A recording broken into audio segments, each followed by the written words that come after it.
Thanks.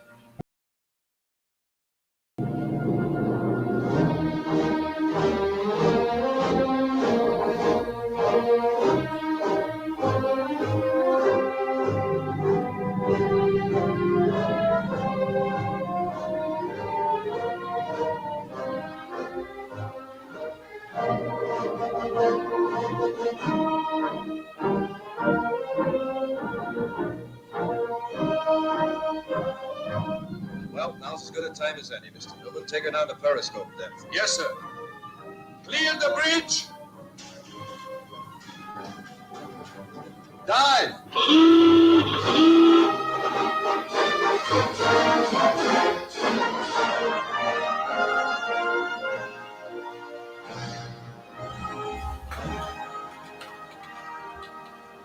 Stand by.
Welcome, everybody.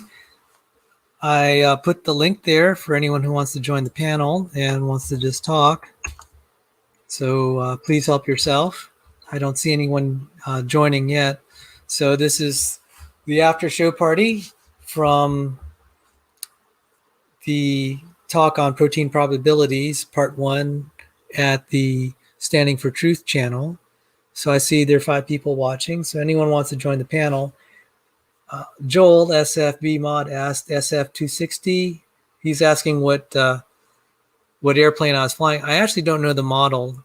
I just knew that this was at the time when I was training to be a private pilot, and I just signed up to go up and do some aerobatic flying with a flight instructor, and that was just a lot of fun. It's a good thing I had a helmet, because when we are doing these very high G maneuvers, your head can be bobbling around and just hitting all parts of the interior of the aircraft. And I was always wondering why do people wear helmets when they're up there? And I was very glad to have one. So I'm sorry I couldn't answer the question accurately as to which fighter plane that was. So that was a prior life. Most of my other flying was rather mundane in a Cessna 172. I had flown a Piper Warrior, one time a Mooney, and then this other one that had a dome on it. And I'm really ashamed that I don't remember the model. It had a stick control and had a nice dome canopy, really good for aerobatics. It's in my flight log. So my last flight was in 2007. So I really missed doing it. My employer had sent me off to flight school because I was an engineer in the aerospace and defense industry, and they felt that we would have better customer rapport, the engineers that is, at our corporation, if we were also pilots, because we did a lot of work on with the aviation industry, particularly pilots and air traffic controllers. So that's just a little bit about my former life before I got involved in heavy into the creation evolution controversy and biology. So I miss it very much. I worked in the defense industry for about 20 years. I supported the FA-18 aircraft. I was a contractor for Naval Air Systems Command. Prior to that, did a little work on the A-6 Intruder. We supported the missile systems such as the Standoff Land Attack Missile, the Harpoon missile, the High-Speed Anti-Radiation Missile, and the Maverick missile. I think there's one that I'm missing. Harpoon, Slam, Harm, Maverick. Yeah, those are the ones that I worked. When I moved on, I did a little bit of work in the telecommunications industry because my specialty was software, which is we're able to put those talents in other areas. So I did a little bit of work in embedded systems and in telecommunications for, at the time, the company known as Lucent, which was a spin-off of the former AT&T. And then after that, I did a little bit of work at the Army Night Vision labs, where we did support of automatic target recognition. And then I went back to school to get some more degrees. And after that, I worked at the MITRE Center for Advanced Aviation Systems for 8 years. And after that, I kind of struck out on my own. I went to graduate school at Johns Hopkins, and I had a business that didn't turn out so well. And in the process, I eventually connected with Dr. John Sanford and ended up, he felt I had the right skill sets, even though I knew nothing about biology, to start working in biology. That was in the beginning of 2014. So SFB Mod says, I was in the Army Aviation, mostly avionics for the AH-464 Apache Longbow. I got to work on the AGM-114 Hellfire systems. AGM is air-to-ground missiles. I did a bunch of telecom too, satellite stuff with Verizon. Did telecom for SpaceX. That's awesome. So we have 5 watching, so we have probably a small party here. I don't know how long this will go because it's kind of hard to do a monologue, which I'm willing to do. That's good practice for me. So SF Mod, if you'd like to join, that would help. It's really no fun doing a monologue where I had no plan or no idea what we're going to talk about. So I could just start talking about random stuff. Now, I remember Redefined Living said that his wife was a Dodgers fan. So congratulations to the Los Angeles Dodgers in winning the World Series. I'm glad that they finally had won. I felt they were kind of robbed by 2 teams that were cheating and stealing signs when they were beaten by the Astros and the Red Sox. So I'm glad they got some redemption there. So that's a random topic. I don't know if George Bond is in the audience, but I actually remember some of his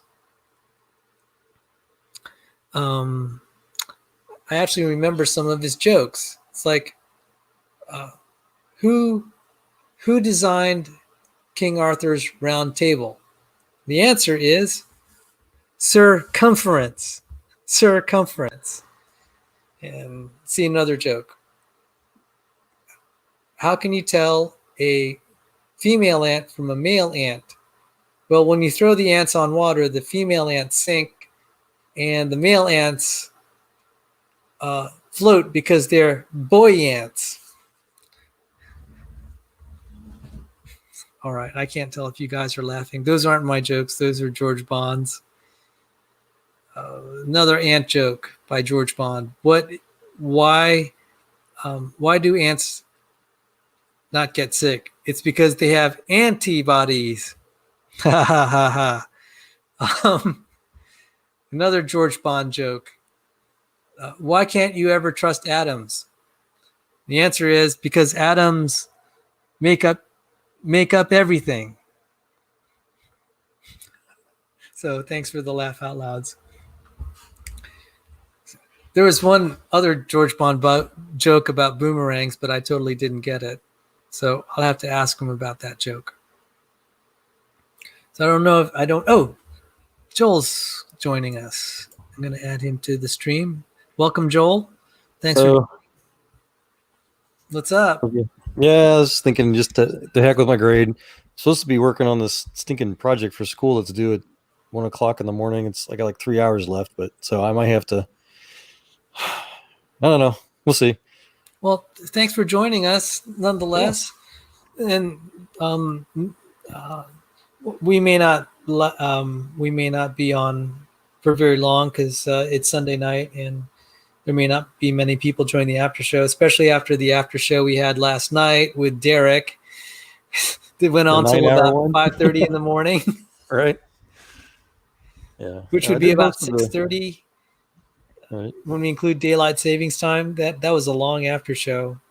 I used the time actually to prepare material for my protein presentation. So I was just kind of listening halfway.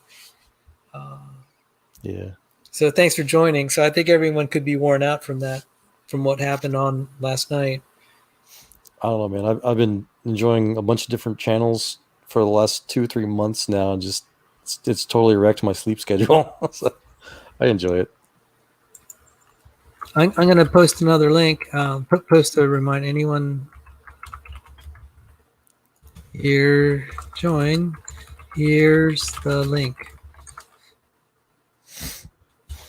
So I'm glad you got to see some of the animations that I was showing. That's kind of where I would like to. Those are kind of the animations I'd like to do that are conceptual. The high fidelity animations are going to be really tough. I mean, I know we were talking about that last night, or was it this morning? This morning, yeah. Same thing. Anything that starts to model things with high fidelity at the molecular level is kind of challenging. I know that we try to do that in physics, where we try to model plasmas, and we can only do like a small section like that, where we try to model every atom and electron in that system. And they said, yeah, that's about the limit that our computers could model. Right. We did some really cool individual atomic modeling for what's called sloshing for rocket science stuff. Are you familiar with that? No, never. It might be something similar for just regular aerospace stuff. So it's basically when the spacecraft starts to experience microgravity, the propellant doesn't like to settle in the bottom like it should where the pumps are. So you have to figure out different ways to trying to keep it pressurized and basically keep the fuel in the fuel lines, essentially. Wow. Yeah, that is in World War II, that was actually a problem also because when the airplanes would start to go in a dive, the Spitfires had to flip upside down to make their dive because exactly that problem. Because when they started to go in their dive, their fuel wouldn't feed into the engine anymore. Right, and so the pilots realized, we can still dive if we flip the airplane upside down, then it's going to work. Right. Yeah, so we would model stuff like that, but it was just a single, couple of molecules, liquid nitrogen and kerosene usually, but it was tough. Oh. You okay?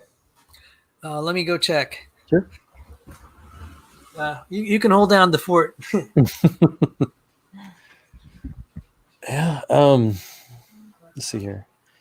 I can't tell who's behind stage because I'm just a guest as well, Honest Angel. But yeah, I don't think you and I've spoken before verbally. Honesty Angel. She was trying to ask to get in. Oh, cool. Oh, I'm sorry. What was that?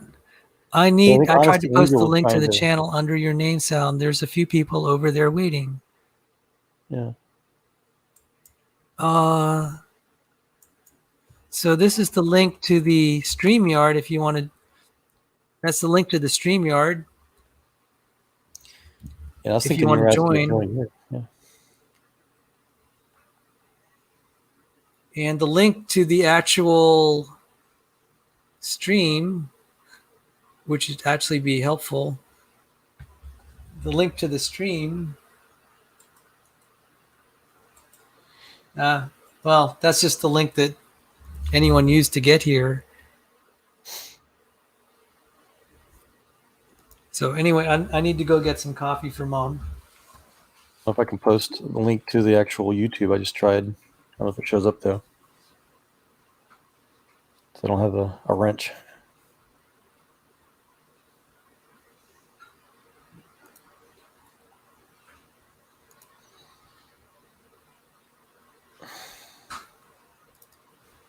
Here is the title of his YouTube video live show right here.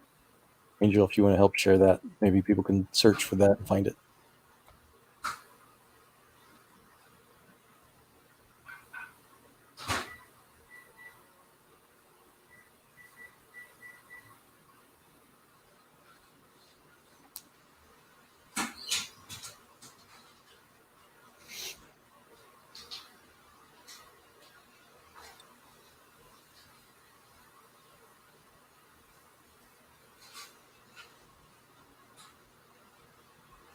What scented candle are you? Which one am I? I'm a pineapple pie. Sounds legit. First letter of first name? Pineapple pie pancake. Well, pineapple pie pancake. Where's pancake? Wait, I'll look at it. Where's pineapple You pie? are pineapple pie. Yeah. You're what? You're pumpkin balloon? Yeah, The heck? The heck you find on the internet, Kelly? I don't know. Look at ENFP for the Yes. Is anybody have any questions or thoughts in the text? This is very hot. Let's give it a couple minutes.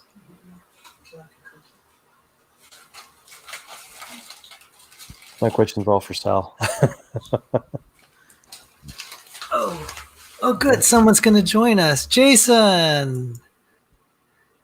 Jason's for you. here. Hey, man. Sorry, I missed the talk. I was out there. Can you hear me? Yes, sir? I can hear you. Oh, hang on. I've got my YouTube running at the same time. Hey, Jason, I'm glad That's you joined. I better. wanted to apologize if I sounded a little short with you earlier this morning because Sal and I were trying to talk about something and you kind of just dropped off and that's No, I don't care. Yeah. No, I dropped off. I was listening to you talking and I was just enjoying it and I was off doing something. Whenever I'm on my phone, right? So every time I drop down the browser, the Chrome browser, to go and look and do something else, if I leave it drop down too long, say I'm in Docs and I'm trying to work links out to get links for people and then if I don't get back quick enough, it'll just boot me. It drives me nuts. I mean, there's a Vimeo, I think it is a Chinese spying app. Unfortunately, I don't know not Vimeo. It's one of those streaming things, and it works really well. But the problem, and even when you drop it down for a long time and go away, it still keeps working. But the problem is, I found out it was a Chinese-made app, and I don't have Chinese-made apps on my phone, so I went back to StreamYards. But I really wish they'd fix that problem. So it's a StreamYard problem, you're saying? Yes. No? Oh well, no, it might be a browser problem because the other one had it. Well, it is a StreamYard problem because they need a dedicated app on the app market, and whereas the other one had a dedicated app on the app market, and that's probably why when I went out of the app to go do something else, it never dropped out. Whereas StreamYard, you have to do it through the browser, the Google browser. Maybe actually, I never thought of that. Maybe there's a setting in the browser that I can set to stop it from booting it, or some setting in the phone to stop it from, I don't know, but it drives me nuts. I got you. It does it to me all the time. And then when John's asleep, it's happened before. And then when John or someone's asleep, that's it. You can't get at it back again. So I just thought I'll stuff it. Yeah, Peter's asking something about Baramins. I'm not sure what those are, but I do know that there are very few. A barraman is a kind. Barraman is Hebrew. For kind. I remember that now. Thank you. Yeah. Sometimes I think I forget more things than I remember. Yeah. It's like just I don't. Yeah. It's a miracle if I ever remember anything. It's like.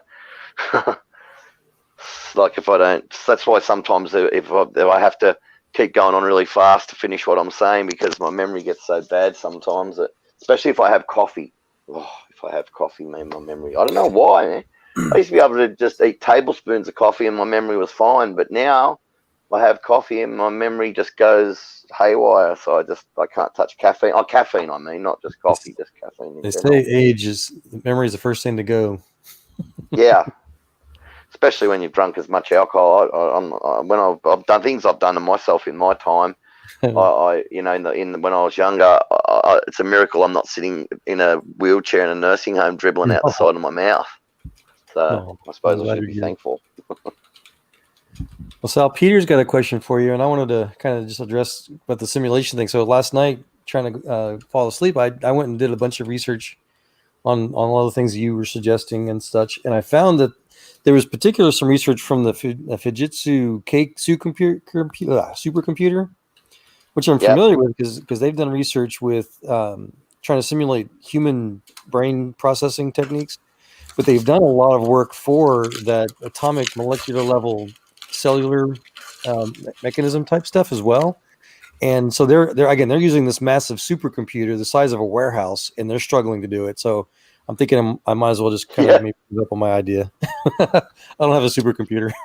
Okay, so Yeah. I'd like to try to answer Peter B. Baseman. I'm sorry if I'm No. mispronouncing your name, Peter.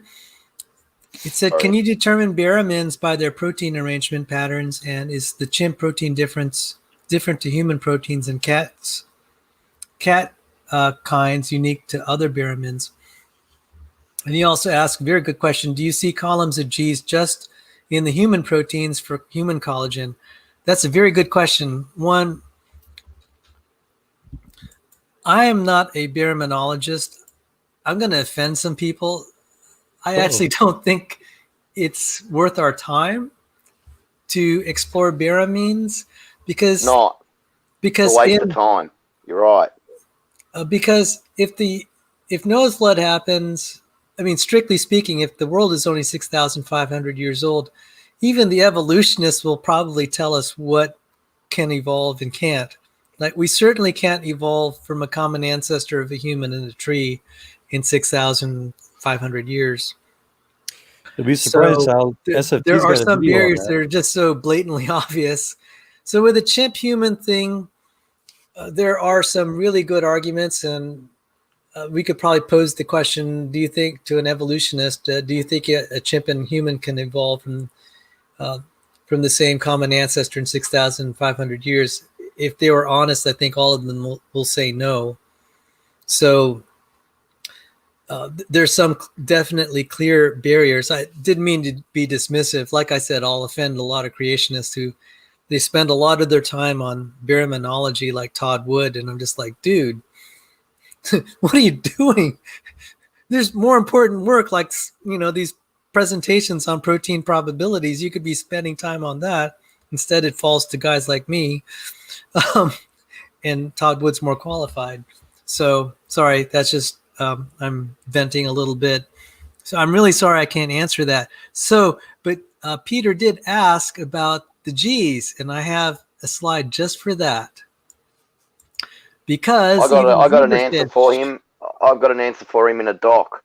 I'll post it in the chat. If I drop out, I'll be back again. But I'll post it for him in the chat, the answer to his question to Barraman. And it also talks about how to fit all the animals on the ark, everything. It was a Nathaniel Jensen talk, and I actually wrote it out word for word. So it's Nathaniel Jensen. It's actually Nathaniel Jensen, not me. And so I'll post it in the thing. Thanks. So Peter, if you're looking at this, if you could see my screen, the red highlights the G's. So there's the human there on the left, and then the zebrafish on the right. And you could see that they're very, very similar in architecture. And this is why I try to tell creationists, it's like, guys, if you actually do look at the proteins and gene sequences, you'll see how similar we are to other creatures. So even between humans and zebrafish, there's 75% similarity, and it has a very the spelling is similar, and you could definitely see this similar architecture. So that's enough to persuade evolutionists in common descent. But as I'm trying to, one of the things I'm working on is trying to say, well, there are other problems if you assume it. The question arises, why would God make us so similar to other creatures like this? And it's a complex answer, but briefly,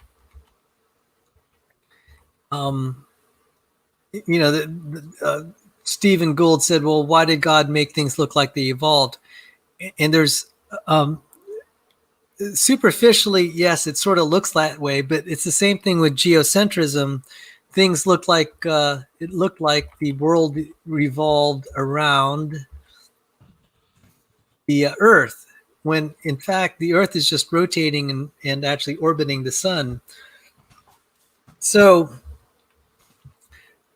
what we need is a further explanation as to why things look the way they do, and then we can see that the way it looks isn't the way it is. A good example of that is like this pencil in water looks like it's bent, but it's really not.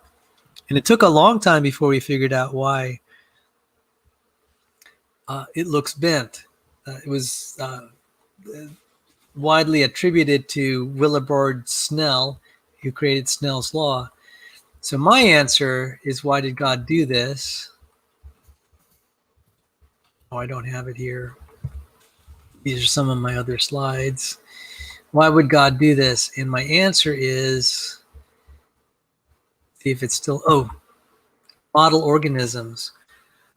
This came to the forefront. What we see here is a fetal pig that had itself dissected. And I realized, this is a gift from God that other creatures are similar to us. Because to do biology, if there were no other creatures similar to us, how would we learn biology? We would have to dissect humans like this. And that really drove it home. So God creates all these other creatures that really make it easy for us to understand biology.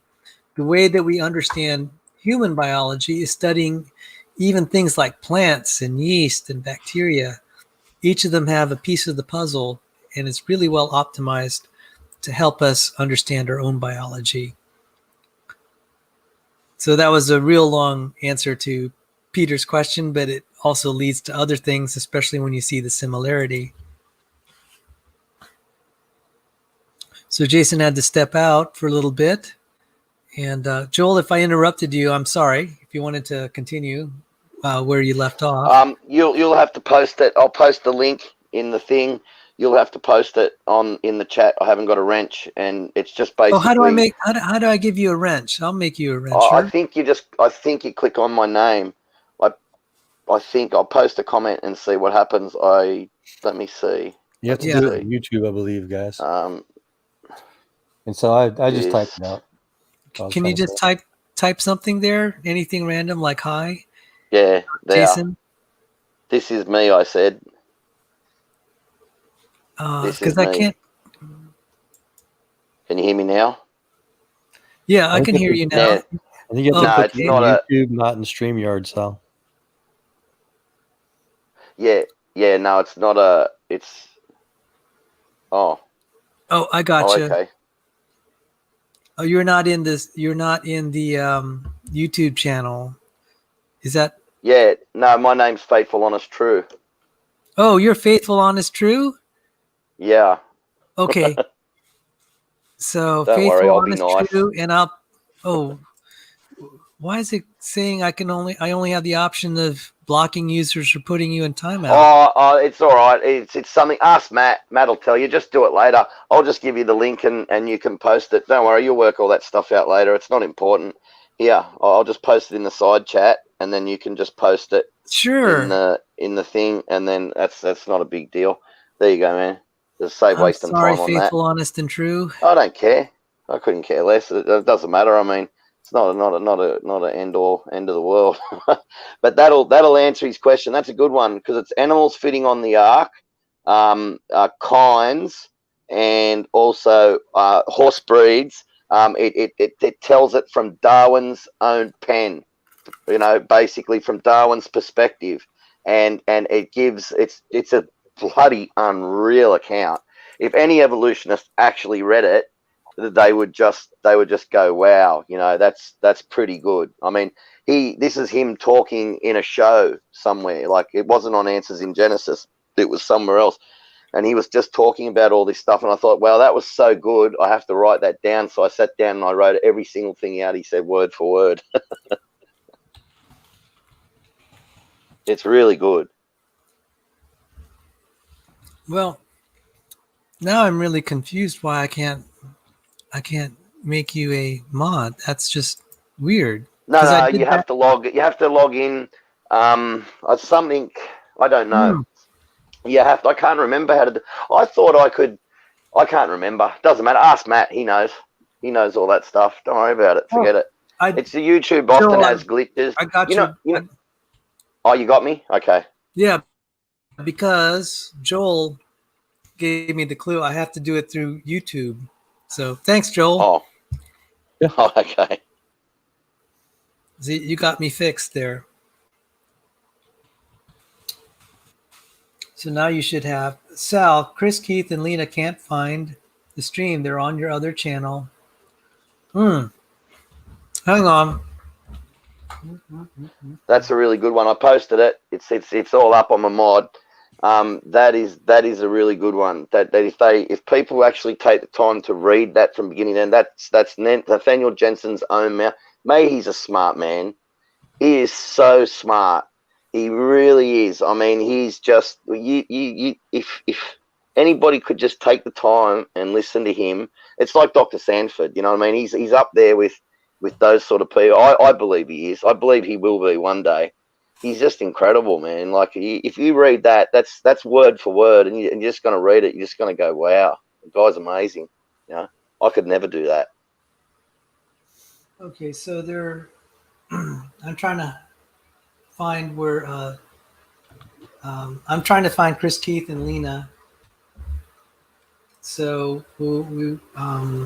if you all hold down the fort while I try to rescue these people. So Chris, they're here. Oh boy, I made a mess of things.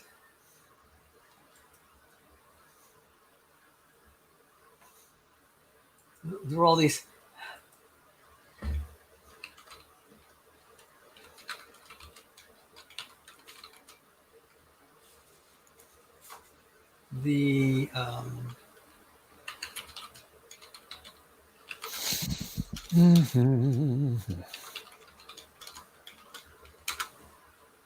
Oh, and Nathaniel Jensen did that without notes.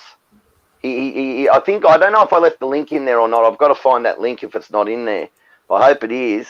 But there was a podcast. It was on a radio station or something, and he just did it all just off the cuff without notes. I mean, when you see someone that can talk that fluently, that fast, and that confidently, and be completely accurate from beginning. Oh well, people might have some disagreements with what he said, but I reckon completely accurate from beginning to end.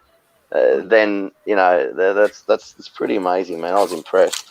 It's just like Sanford, anyway. I was watching Dr. Sanford on James Tour, and man, he killed it. He just killed it. And like Standing for Truth said, any evolutionist or biologist that watches that, and starting out biologist and still wants to believe in evolution is he didn't actually say idiot. I'll say idiot, but he meant idiot. Is an idiot. Hey, Chris. Hey, buddy, we made it. Sorry, I just for some reasons the angel was giving us this YouTube channel and I couldn't find it, but Lena posted a link, so we got it. So we're good to go. Oh yeah, thanks for having me. I've made a total mess of everything. No worries. That's I knew you had another channel, so I was like, that's probably what it was. So So Standing for Truth was just sitting there waiting for me to show up. I thought I killed that that live stream. Oh well, happens. I didn't get any emails. I feel bad. Oh no, it'll be So deal. we'll know better next time. So thanks for joining us. That was a fun night last night with Derek. Yeah, We were up till 5:30. I watched about 3/4 of it. I did. John said he rage quit at the end, so I haven't made it that far yet. But he is kind of he does stick to the talking points though. That's for sure. Oh, apologies, SFT. You can join us briefly if you'd like. I know you have to take off. Anyone's welcome to join. I provided the StreamYard link.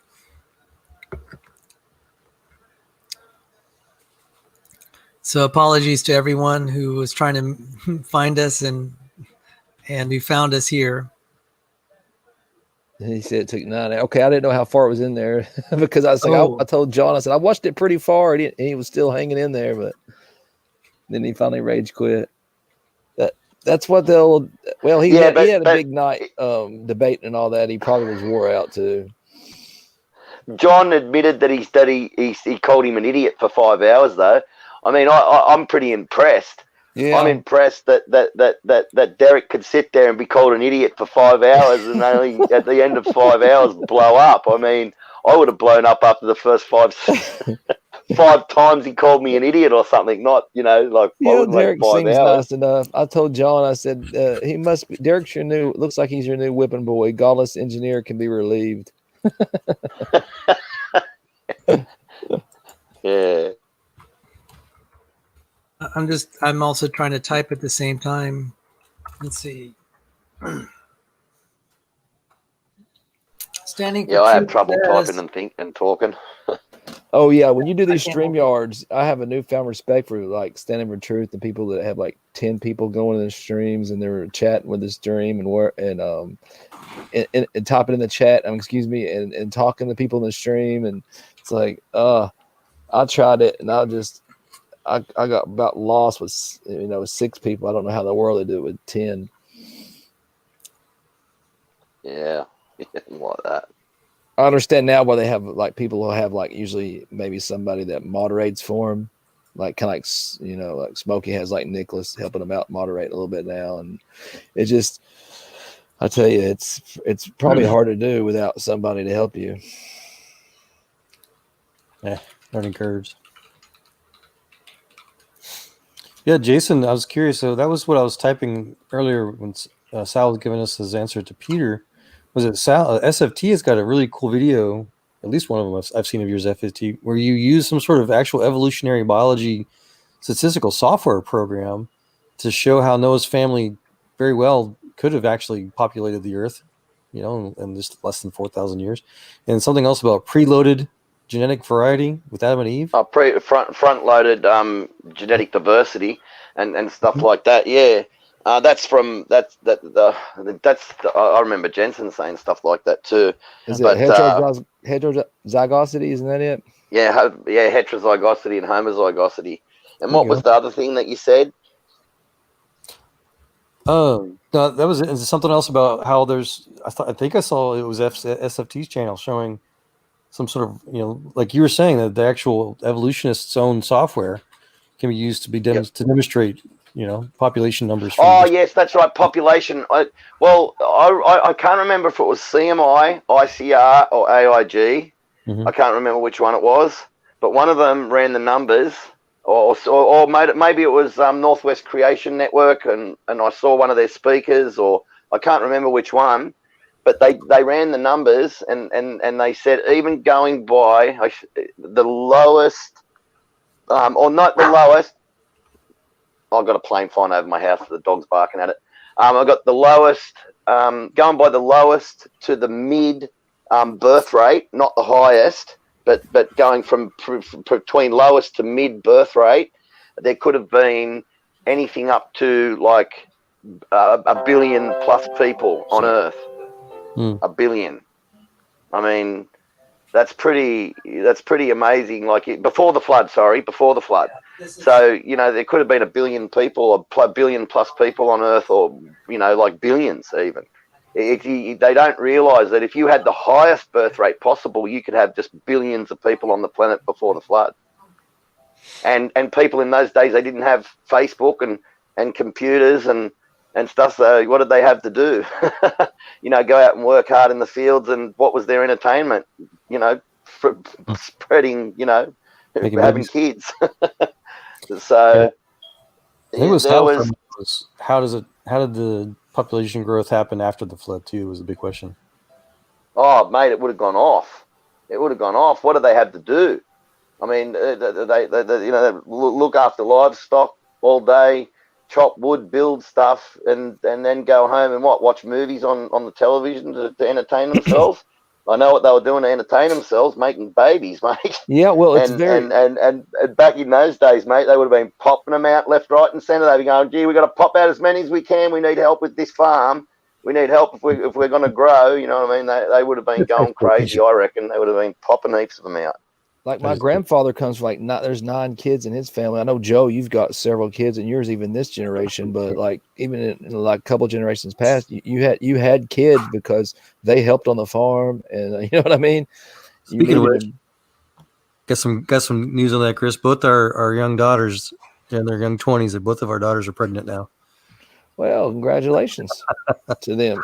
We're getting old quick.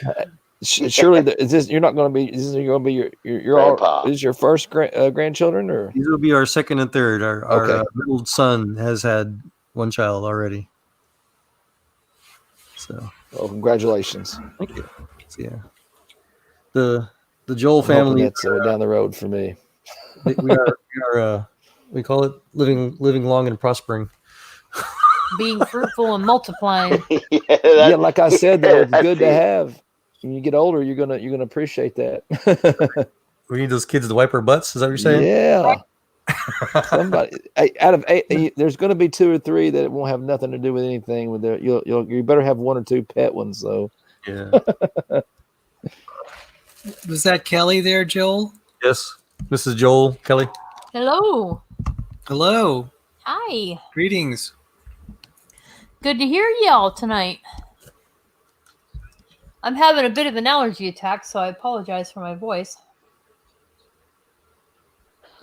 Well, welcome. I was like, where did that other voice come from? That's like, Mrs. Joe, the famous Mrs. Joe. Yes. Hey, Sal, I'm looking for this channel because I usually go on my phone so I can, type in the chat too, and not have to open up another window on my PC. Is Evidence and Reasons? Is that the name of the channel that we're on right now? Because it yes, that the first channel we were on was just so I could practice because I didn't want to be leaving YouTubes and stuff because I'm really just learning so much, and I said I could just totally make a disaster of what I'm trying to do. And now that I'm getting a little bit more comfortable, this will probably be the regular channel that I'll be posting to. Could you do me a favor and post the link the link to your channel, this channel, in the private chat, and because I can't see if anybody's mods in the side, and you may want to make somebody over there in this, like Lena or somebody, or standing a mod, so that if they need to post a link, they can. Wait. Oh, I got you. Hang on. Let me. I'm gonna make. So I'll make you a mod. Chris Keith is a mod. Oh, by the way, just if I make you a mod, if some of the other guys like Speed of Sound come here, we're on good enough terms. I wouldn't want to just automatically kick them out. Same for Dr. Dan. I don't agree with any censorship. Even if the atheists are abusing me, I don't censor them. I could delete their comments and stuff. I don't. I just argue back with them. I hate it when people block people. I don't block people unless they're making death threats or something really, really bad. Then they can have their opinion, but they better expect me to come back at them, and they can go at me too. But you know what I mean? That's the rules we have on Standing for Truth's channel, freedom of speech. Yeah, the best thing to do is what you just did, Sal, is just let us know what you want, and then we'll just let you know in the private chat if there's any problems, and we'll just, that way you don't have to keep an eye on it. We can bring it to your attention. Oh, thanks. So I don't know why it didn't put the little toolbar. I made them moderators. I haven't typed anything, so it wouldn't show up for me yet. Did you put the link to this channel in the private chat? Because not yet. Okay. But usually they have to type something and then it'll well, maybe not always. So I actually don't know how to put a link to this channel. Oh yeah. Let me try to let me log into my own email. I'll get it. I'll post it in the side chat. Oh, yeah, that way you. It can save you some time. There you go. See, like I told you, I'm learning. Yeah. So I'm going to be I'm really struggling trying to get my my WordPress skills aren't really very good. Channel links in the side chat. Sorry. Thank you. Because they have this thing with block editing or whatever, and I'm really having a hard time with that. So I'm trying to redo the website. So we'll just see where it goes. I'm slowly building it out. I'm probably going to be pretty busy this week outside of the website because I have to still do some stuff for Dr. Sanford. Well, so if you need a little bit of help, I'm a full stack developer guy. I do HTML and Angular and all that fun stuff. Oh, well, thank you. I'm set up. I'll keep that in mind. Okay. So what is a full stack developer? Basically someone that does it all, do the front end and the back end, database, everything. So do you have any websites that you have yourself? Just proprietary stuff. Don't want to talk about the company I used to work for necessarily, but yeah. Gosh, I used to work for a company called Bixley. They do mostly what's called Django website development type stuff with Python and Apache. It's usually been years ago, but yeah, no, I don't think I've got anything like personal that I've done in a long time. Last job was with a international financial management company that I'm still under NDA with. That so I just left them. Well, thank you. That's very kind of you. I may have to take you up on that offer. Sure. It's a lot easier, I think, than a lot of people think to get into. There's so much help out there, so many free tutorials and just free documentation and stuff. It's once you get into it, it's real easy. Okay, I posted your channel. I posted this channel link in the side chat for anybody that wants to copy it, so they can copy it now. Oh, thank you. Thanks for doing that. Obviously they're here. You know what I mean? If they found it, but anybody else comes along, they'll have it. Yeah. I feel so sorry for no problems. What I did. So hopefully in the future, and ring the bell so that way we get notifications when I'm telling everybody, be sure to ring the bell. What's that? What's ringing the bell? If you if you're subscribed to the channel, and then right next to it there should be a little bell. When you hit the subscribe and then you can hit that, it'll give you a choice to get notifications, and I usually select all, and that way anytime you go live or do anything, it'll send me an alert or send somebody a message and let you know that person's going live, so we'll know. So I don't actually have to do anything to trigger that, do I? Nope. You shouldn't have to do anything. Just by going live, it'll trigger it. Yeah, that's actually what I was worried about, is I might be that's why I need to have kind of a throwaway account that no one subscribes to, just so I could practice, because I don't want the bell being rung accidentally. So I learned to be using like unlisted live shows, which means no one is watching, just so I could learn how to use all the equipment. And like I'm learning how to use the just all the control panels on the dashboard. Yeah, the only reason I posted that was because I didn't know if anybody else was like me. I came over off of my PC, but I wanted to get it on my phone. But I have them synced now, so Microsoft's have them synced, so it works most of the time. Sometimes though, it doesn't always do perfectly like it probably should. I'm sure it's something on my end I'm messing up, but most of the time it works pretty good. Yes, definitely.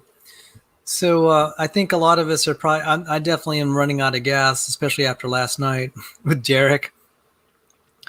Not that I really was. I'm sorry. That was a long one you guys went on. I noticed it this morning. Standing for Truth said it took him 9 hours to finally tap out, to rage out. Wow. So I don't know how long we'll go. Maybe we'll just we'll go for an hour because unless you had any questions about tonight's presentation or just want to wait for the second part, if we could save some of the questions for the second part. So Yeah, I've got at least a couple hours before I go. I missed it, but Joel would obviously have some questions. That's for sure. From tonight's presentation or something else? yeah, I know, like you were talking last night about stuff. I don't know. You might have had more questions. That's all. Oh, well, like I was saying earlier. Who knows? Tonight or yet last night, whatever. Yeah, this morning. I just like listening to you guys talking about the stuff. I learn stuff when you're talking. That's all. I was doing a bunch of research on that topic last night, and again, I found some other companies that were using, actual supercomputers for the ideas that I was hoping to see more of, and I found some really good videos that they've been doing, but it like Sal was trying to educate me on it. It's a whole world. It's a whole nother level of computational capability that I don't think just an independent developer could do on their own, like me. Come to think of it, there's a PhD program at a university nearby that specializes in computational chemistry. And it's like, wow, that's some serious stuff. Then they would have people studying this topic for 6 years to build computational simulations. Oh, she likes the ice. Yeah. And again, I mean, I've done it on a smaller scale, I guess, professionally. I was at Texas Instruments, for example, and we used to do what's called laminar flow calculations for gas flow and whatnot for mass flow controllers and other things for microchips and MEMS. But it was really complicated, but it was relatively simple. It was just trying to calculate certain flows across just a few different types of products and things that are pretty predictable. And in SpaceX, again, we did things for heat analytics and stuff, for thermographics and things like that, and then the sloshing stuff I was mentioning. And it's super, we can call it computer intensive, but it's not anywhere near as complex as a living cellular nanotechnology factory, So if anybody was gonna try to adapt that, it's the kind of stuff that I've done in the past, it would have to be something very myopic, something like a single process, like one of the enzymes or something that you're working on, or just a small part of the cell. Oh yeah. That's definitely. Well, I was feeling kind of bad trying to break the news to you, but you were asking good questions, and like I said, I was asking about it from my naive, just chemical engineering background. Yeah, I mean, everything has exploded. There's just there's so much knowledge now, and with all the computer power available to us.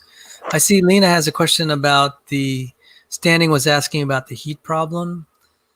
So there are different models for accelerated nuclear decay and different solutions for the problems that accelerated nuclear decay would cause. One of the things that helps is if radiation had originated during the flood, and particularly if it was just concentrated in a few locations, that helps.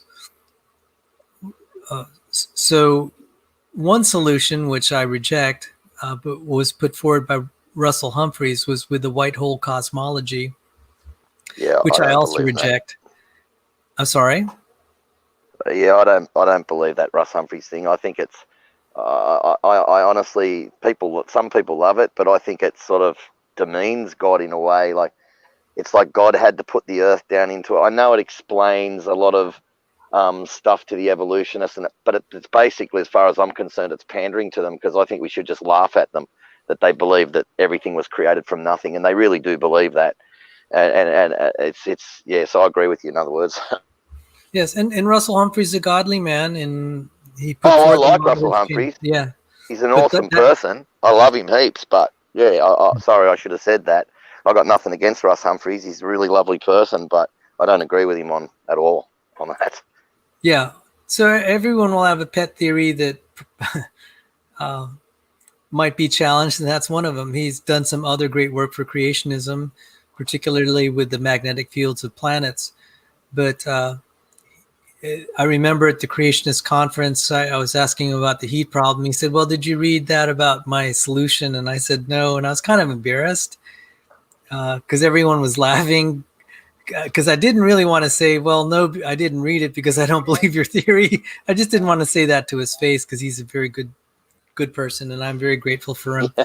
So but he said that, he said that was one way that he was able to solve the cooling problem. And he did make a lot of like in the past, he's made some amazing predictions. Yes, And blown him away. He's an amazing scientist. Just because I don't agree with him with that, I don't think he's not an amazing. I know you think he's an amazing scientist as well.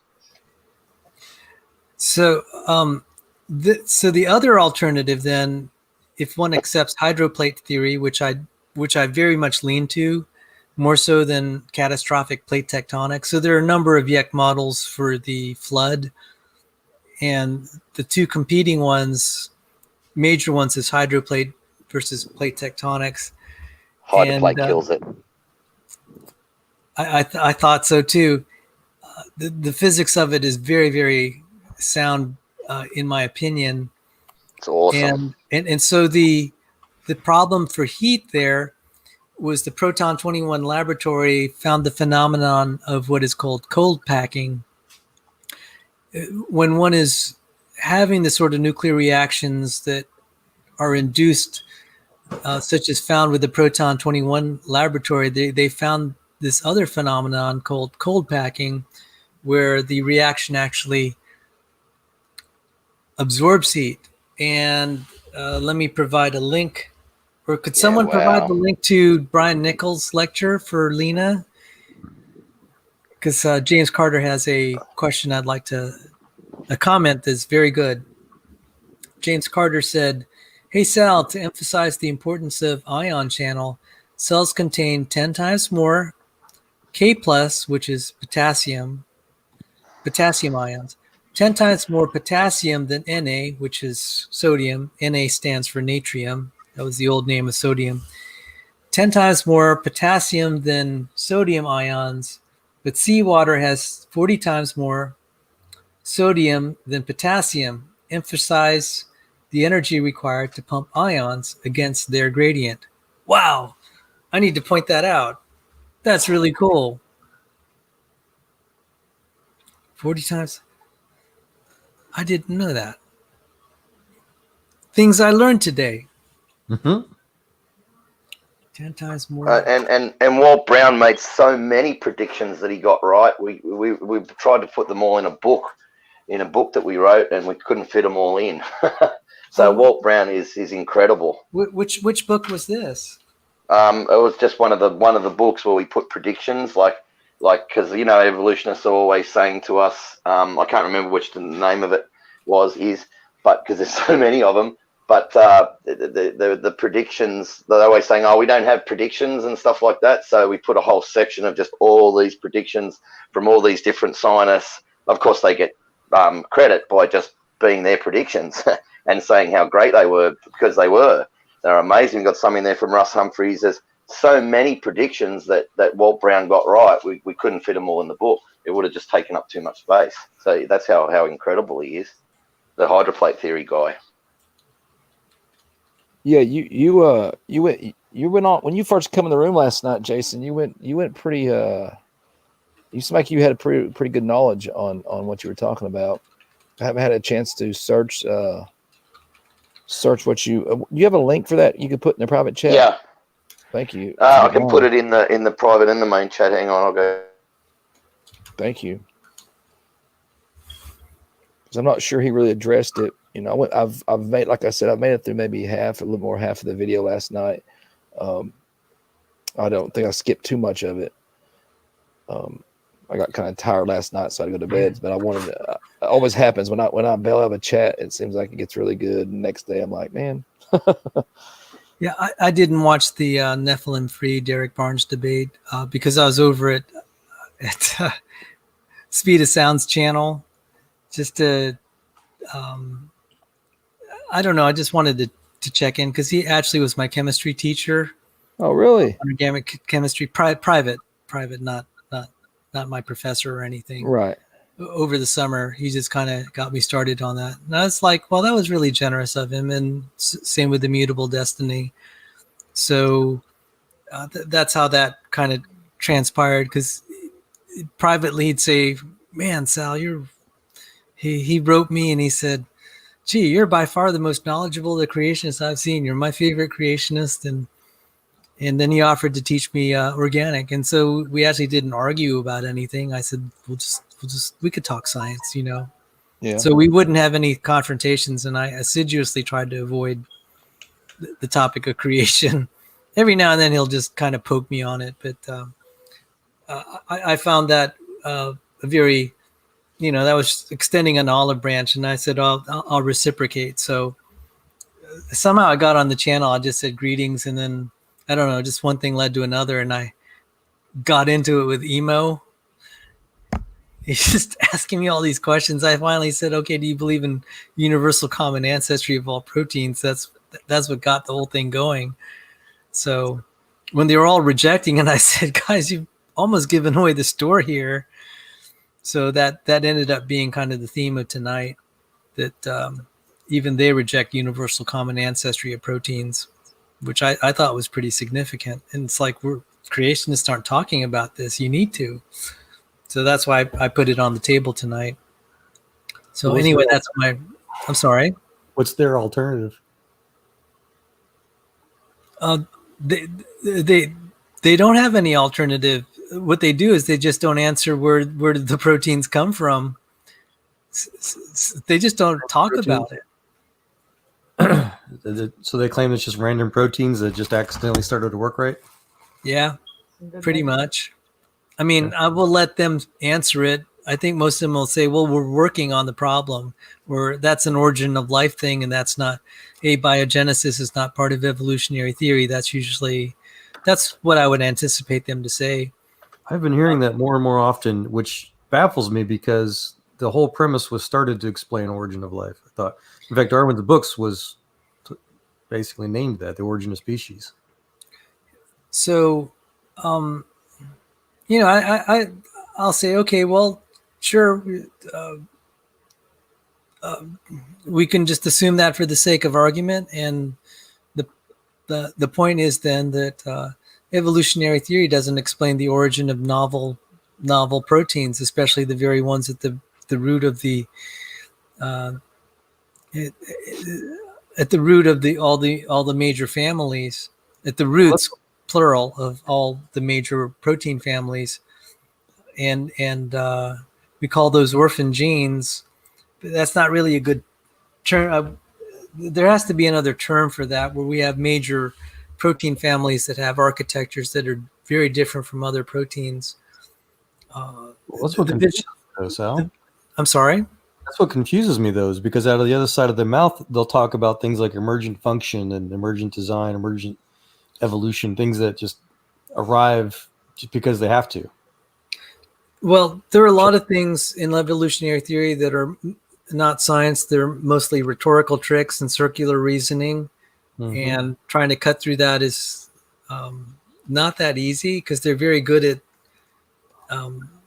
giving the illusion that they actually have a scientific theory. And sometimes creationists play right into their hands and start using all of their assumptions. Not just assumptions, but their strange terminology and their rhetorical tricks like I had that discussion on fitness, and I was pointing out they use terms very deceptively. Like they'll say a beneficial mutation, but then that could include things like Tay-Sachs disease, sickle cell anemia, loss of organs, loss of eyes, but they'll still call it a beneficial mutation. And because those things are so abundant, they can say, "Oh, look, we have so much evidence of beneficial mutations." Michael Behe gave a good analogy on that. He said sickle cell anemia is a bit like Batman and Robin are chasing the Joker, but the Joker blows up a bridge. So for the moment, the Joker can get away. He's safe, and Batman and Robin can't get him. And that's basically what the cell is doing with the sickle cell. It's basically blowing up a protein and destroying it. So it's reductive, so it can't act as efficiently. But if you get both sides of the sickle cell, then from both parents have got the thing, and you're totally screwed. But if you get half of it, well, you're not as screwed, but you're still screwed because it leads to other genetic diseases. It's like being immune to AIDS. They just genetically engineered a baby in China. Did you know that, Sal? They genetically engineered a baby in China, and they made it immune to AIDS with CRISPR. So this is crazy because the immunity to AIDS leaves you open to other diseases. I think other sorts of cancers and stuff like that. It's the Chinese are so deeply steeped in evolution that they believe it. They believe that they're helping the baby to evolve. They're not. They're just making it immune to one disease to make it more susceptible to others. And it's degenerative. It's not. They're not making a X-Man. They're making a weak, sick, dying mutant. Step away. Joe. Yeah, I'll step away for a second. But yeah, they do play fast and loose with the terms. I mentioned it to Joe in the chat. They'll do they'll just change in a little frequency, and then that's just supposed to just cover all of evolution. But then if you have that's one of their famous ones, sickle cell anemia. But if you have fish, cave fish losing their eyes, that's evolution, but it's going the wrong way. I know they hate it when we say that evolution has a direction, but I mean, if you're starting back from the beginning, there is a direction,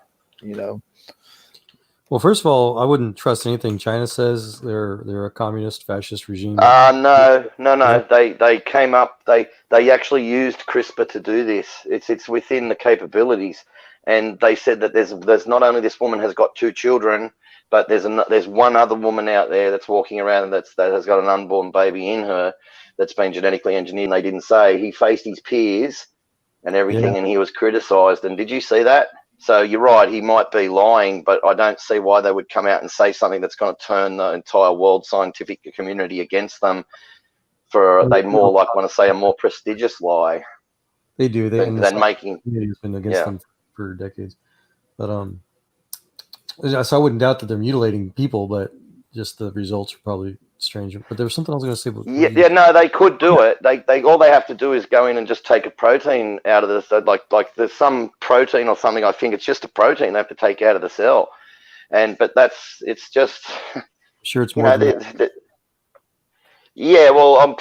probably have done more than that, but they've made the baby. Knowing the Chinese, they would have, But they're harvesting organs from people and all sorts of stuff. So just putting people, we need that organs, and you suit somebody that blah, blah, blah, So I know they're doing it. So they'll do anything. They're evil. Yep. They're just outright pure evil. Agreed.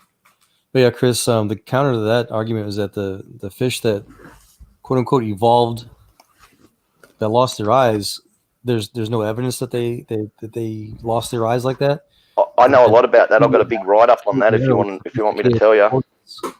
Other than eyes that help them to navigate better than fish that have eyes. So it shows that they were designed with the other sonar and whatever other type of navigational systems that are better than the eyes. No. I'll tell you what happened. the blind cavefish can, and the seen counterpart to the blind cavefish on the outside of the cave can still breed with the blind cavefish. They actually what the evolutionists say is it was in the dark and it used to bump into walls and eyes were detrimental. So eventually, because they can get infections when they bump their eyes and that it'll kill them. So the eyes eventually mutated and went away. And that's a form of evolution. But that's not true because they got the seen counterpart to the blind cavefish. I'd have to find the study. I don't know where it is, but they put them in complete darkness after one generation. They started losing their eyes. It's epigenetic. It's not mutation. Okay. I remember reading something about they've got some sort of sonar too, though. So I don't know. Yeah, that's kind of I the don't same know.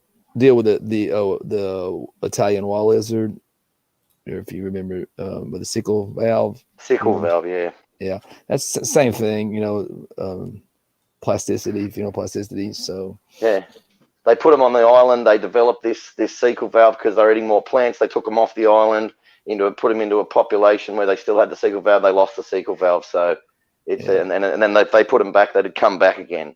It's and then they to do call with it diet. Yeah, then they call it evolution. It's like they're idiots. That's evolution. That's change in a low frequency. That's not. They coined the term macro evolution, not us. So we're talking macro evolution. There's 5 million epigenetic switches in our bodies that they know of, and that's only the ones they know of. That works out to be about 3 to 5 per cell, or something like that, depending on how many cells you believe are in the human body. Proteins per protein. I mean, 3 to 5 switches per protein in the human body, and there's between 60,000 and 400,000 proteins, depending on who you ask, of the proteins in the human body, different proteins. So you work that out at say a conservative rate. There's about 4.5 to 5 million switches in the human body, and those switches are controlled by when you go into a different environment, hot or cold. Hot, whether your blood thins out; cold, whether your blood thickens up, or if it doesn't, you're in big trouble. All sorts of things. It depends on like epigenetic changes. Like food, you'll change your DNA methylation, which will trigger some switches to switch good genes on and bad genes off, and other foods will switch bad genes and such bad genes on and good genes off, and so on and so on. We were pre-programmed to change, to adapt, and it's front loaded. They can see it. It's not mutation that's driving this stuff. That's why now you argue with the hardcore morons that don't know about science, and they'll argue that our epigenetics and mutations work in conjunction with each other. Well, mutations, 99.9% of them are just pure evil and bad, and the very small percentage, whatever it is, 0. whatever percent is near neutral, and the beneficial ones now are just so rare because they're all being found to be epigenetic switches and not mutations. It's like the deep Bardu diving people, that's an epigenetic switch. The Tibetan Sherpas, epigenetic switch, so on. It's just all down the line. So all of their beneficial mutations are falling by the wayside, like Germans with the 50 cal machine gun as the Americans are running up the beach type thing, just cutting them down.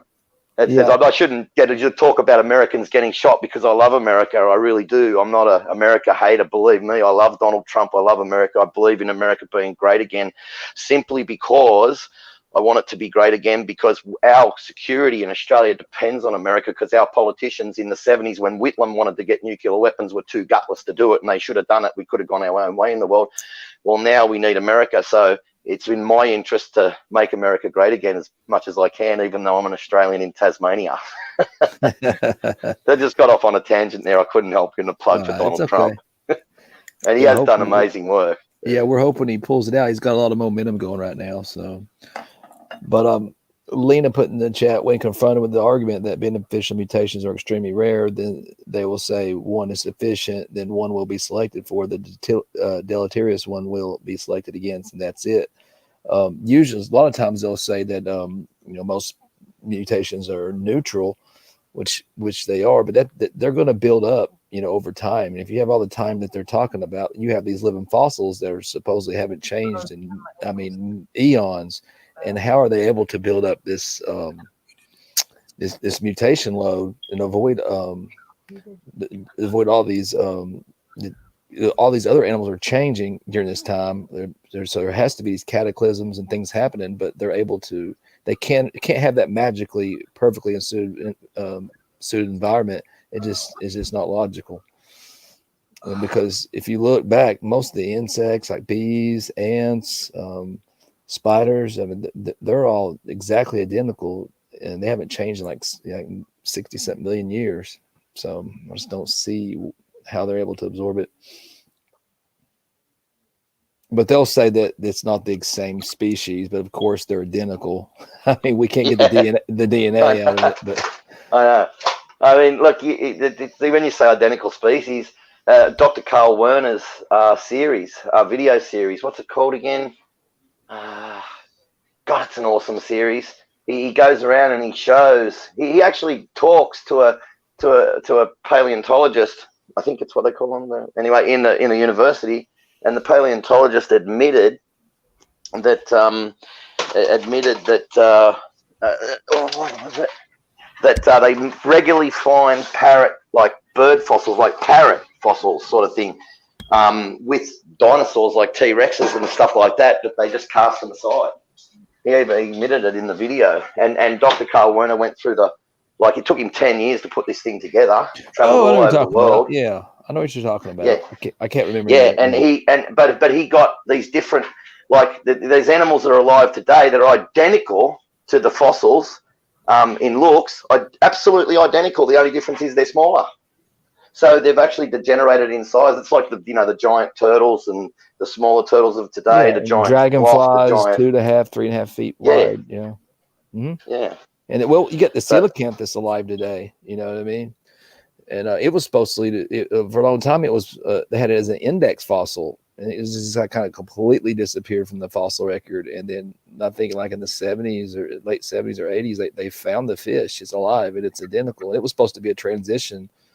And it supposedly appeared 300 million years ago. Yeah. But what was even more funny is it was supposed to be they touted it as a transition between fish and amphibian. The fish is starting to get its feet. They in the museums they were showing how it was using its feet, and then we see it really alive today and see that no, it doesn't use the lobe fins for that. You know what I mean?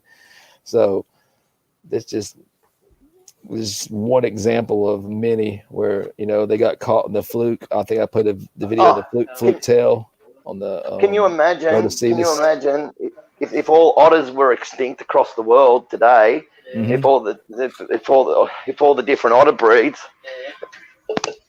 were extinct right across the whole world today, and you had say just the fossils, the skulls of all the different otter breeds, and the giant otters and the smaller ones and all these different breeds, and they put them all. They'd say, well, this one was evolving into this one, and different life cycles like apes and things like that. As the ape grows up from a fetus to a full-grown ape, then actually when they're a fetus, their skulls look very human. And then when they come out, when they're born, when they're first born, the newborn chimpanzee skull, have a look at it. It's incredibly human looking, like those, you could say if it was fossilized, you'd say it was a hominid, maybe transitional. But you've got to remember Gigantopithecus, that giant ape, which stood, I think, 10 or 11 feet tall. Can you imagine how big its fetus would have been? Can you imagine how big its newborn would have been, 10 or 11 feet tall? And you've got and it just looks like a giant. It just looks like a giant orangutan.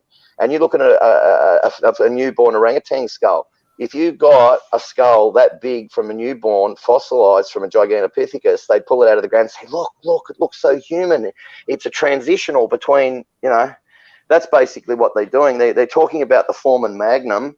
On a lot of those skulls come out the base of the skull. Well, that means absolutely nothing because it's got to do with the orbital tilt on the skull, not necessarily where the foramen magnum comes of the skull. So it's all sorts of things. And so what if the foramen magnum comes out?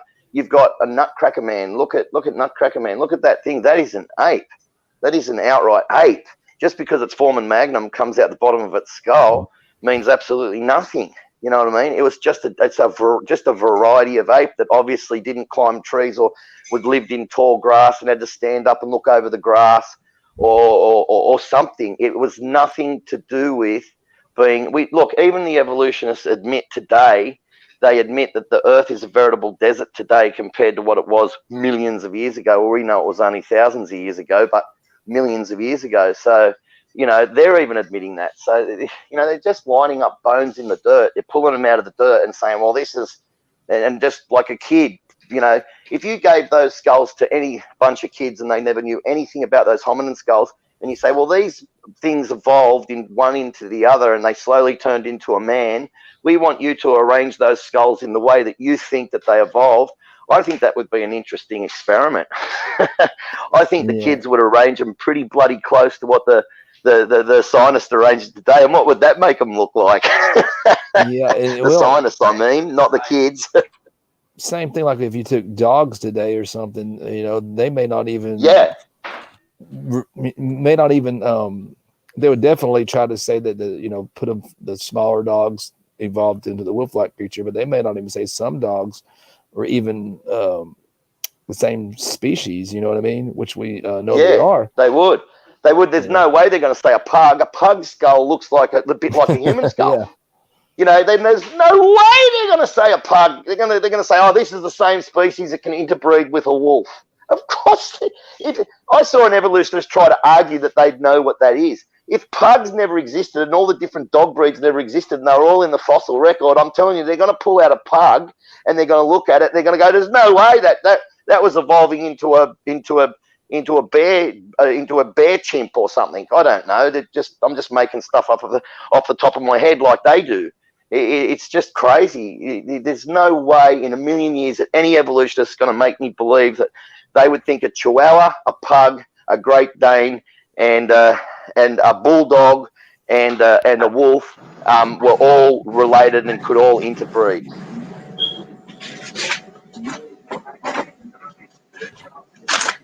Oh yeah, I agree. Sorry. You're fine. Went on for ages. Joel, did you say are you taking off, Joel? Yeah, I was thinking so. I mean, there's a dozen things. You sound tired, man. Yeah, Jason, you like to talk, man. Sorry, man. No, I just filling in for Sal. Yeah, thanks for joining us. All right, you tired? Yeah, I was going to add, Chris, that there was a video on YouTube that I could try to find somewhere if you want to try to see. It's kind of short, where you guys may have already seen it, where there was a film crew that was filming some biologist, evolutionist guy talking about the transition fossils for whales, and he had an example of one of the quote unquote land to water transition fossils on a table, and one of the film crew actually noticed that the tail part of it that supposedly had some sort of club or something on it, according to the guy's drawings that showed how it evolved into the whales. It was missing. It didn't actually have the clubbed fin part, and the crew, just the the technical crew asked, well, where's the part of this fossil that shows this, because they were curious, and they got it on tape, the guy admitting that not only did he not have it, but they actually don't believe that it actually was a transition fossil, even though that's what the entire video was about. Yeah, that's Dr. Starts with a G. I can't remember his name, but yeah, that's the one I was talking about with like Rhodocetus, with the fluke tail. Yeah. They had it in the museums, and once you start knocking, and then he admitted that he does not believe now that Rhodocetus had a fluke tail. So that you I emailed asking for that video? I bet you this. Yeah, that's where, I gave that video. See, reminding you of what you told me. It's crazy. Yeah, well, that's good though. Get the information out, because that's the whole point. Because they do that, and so many people buy it. Yeah. I expose that. That's my favorite tale of evolution, is the wolf the whale tale. It's very endearing. If you believe that one, that's you'll probably buy anything of the theory for a fact. Because they got them on tape, I guess, but because there's there's just no the transitions that would have to be in place for that. We should be finding them. That's the whole argument. Is with Homo sapiens, maybe they'll say, well, there's just It's not been that long. Fossils are hard to find, which of course supports our model because the flood would definitely explain why we do have all the fossils we have. But during the time that a wolf-like creature went, Pachycetus, whatever, went back into the water to become a whale, there should be a plethora of transitions, and they don't really have any. Maybe a few bones that they could try to postulate one or two transitions, but could easily be like a crocodile on one or two of those. So I don't know. It's just there's not enough fossil. That's one big objection to the theory. Is started off with Darwin, is that he predicted that they would find these intermediates over the next century or so, and we just haven't found them. We've dug and dug and dug. This makes me wonder how this stuff is still considered believable. Because I mean, that's my chief complaint. I've been the professional scientist, engineering side of things outside of academia, and nobody talks about this stuff. This is all it's all mythology. Creationism is the norm outside of academia. It seems in the science world. I don't understand. It's very Joel. It's very weird that like I said, I've been following this a long time, and you've been on Nephilim's channel. Nephilim's been doing this for a long time. I've been following him since he opened his channel. So I've always kept up, and it seems like a lot of times like scientists get kind of hyper focused in their little field, and in good faith they really just probably accept that the other scientist has this figured out, this scientist has this figured out, and they don't really generally even take the time to check and see the broad picture. They're so narrow focused in on one little small part of it that they don't even know a lot of the stuff that we know. And I'm no scientist, but you follow all the evidence. They're not even maybe like us. A paleontologist may not be paying any attention to what's going on over here in what a biochemist is doing. So. Well, that's another thing that confuses me. I got to get going. I got to pick my kid up. So, again, in the fields that I've worked in, nobody specializes. Everybody's always right. Multidisciplined. You have to be. Mm-hmm. So when you said what you just said, it's like those aren't scientists to me. No offense to anybody, but they're just you avoid hiring people that are specialized. Because their specialty will quickly becomes obsolete. You try to find people that know how to learn new stuff, do multiple things, but do new stuff. Mm-hmm. Yeah, take somebody who got a degree like 20 years ago in computers or something like that, or I don't know, some part of but it would be so obsolete now. You know what I mean? What good would it do you? Like, no offense to Speed, but the first time him and I started talking before him and Leo, showed their true colors and showed how unprofessional they were. He's talking about Ruby on Rails and stuff that I thought was obsolete, over 10 years ago. Mm-hmm. But that's his bread and butter today. And it's just, it's like, I don't know. There's multiple worlds out there, of course, but that's what baffles me, that there's these things that we're talking about, that we're fixating on, all this evolution versus creation stuff. This isn't talked about except around academic circles. So I don't understand why it's like, the norm somehow. I don't know. I didn't know academia was such the norm, I guess. What do you mean as far as academia? It's not the norm. I'm sorry. I'm following what you're saying. I just missed that last part. Sure. No, just talking about here on YouTube and stuff, which I mean, I know it's supposed to be like debate circles and stuff, but it's just listening to even the creationist side of people. They usually are on the defensive, talk about the counter evidence to the evolution evidence. And it just seems like a lot of the stuff is just taken kind of on face value. Some of the stuff, as Sal was saying as well, a lot of these things are kind of just taken as for granted, and you make counter arguments against them, which is great. But it's like, it's literally like talking about rides at Disney World. It's fun to talk about, but it's all fantasy. So why is it taken seriously, I guess? I know what you're saying. Okay, I got you now. I don't know. Some people just don't seem. I guess some people just don't seem to bother to care. You know what I mean? Of course, it matters a lot to me.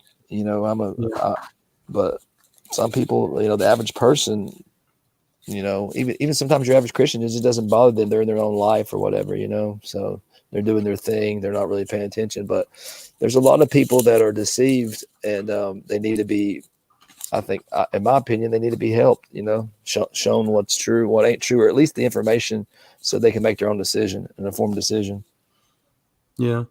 And I guess, and I gotta get going. My son's waiting on me now, but That's fine. So like from my perspective, there's so much technology, there's so many new things and breakthroughs constantly happening. And to me, in all that world, the norm is that God exists and everything's a miracle, and we're having to learn how God does things in every field.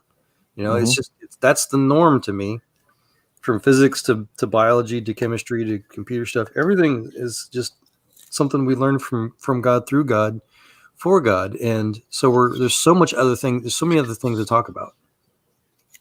Yeah, and what I would say that is online. The difference is you've got a lot of propagandists, atheists that want to.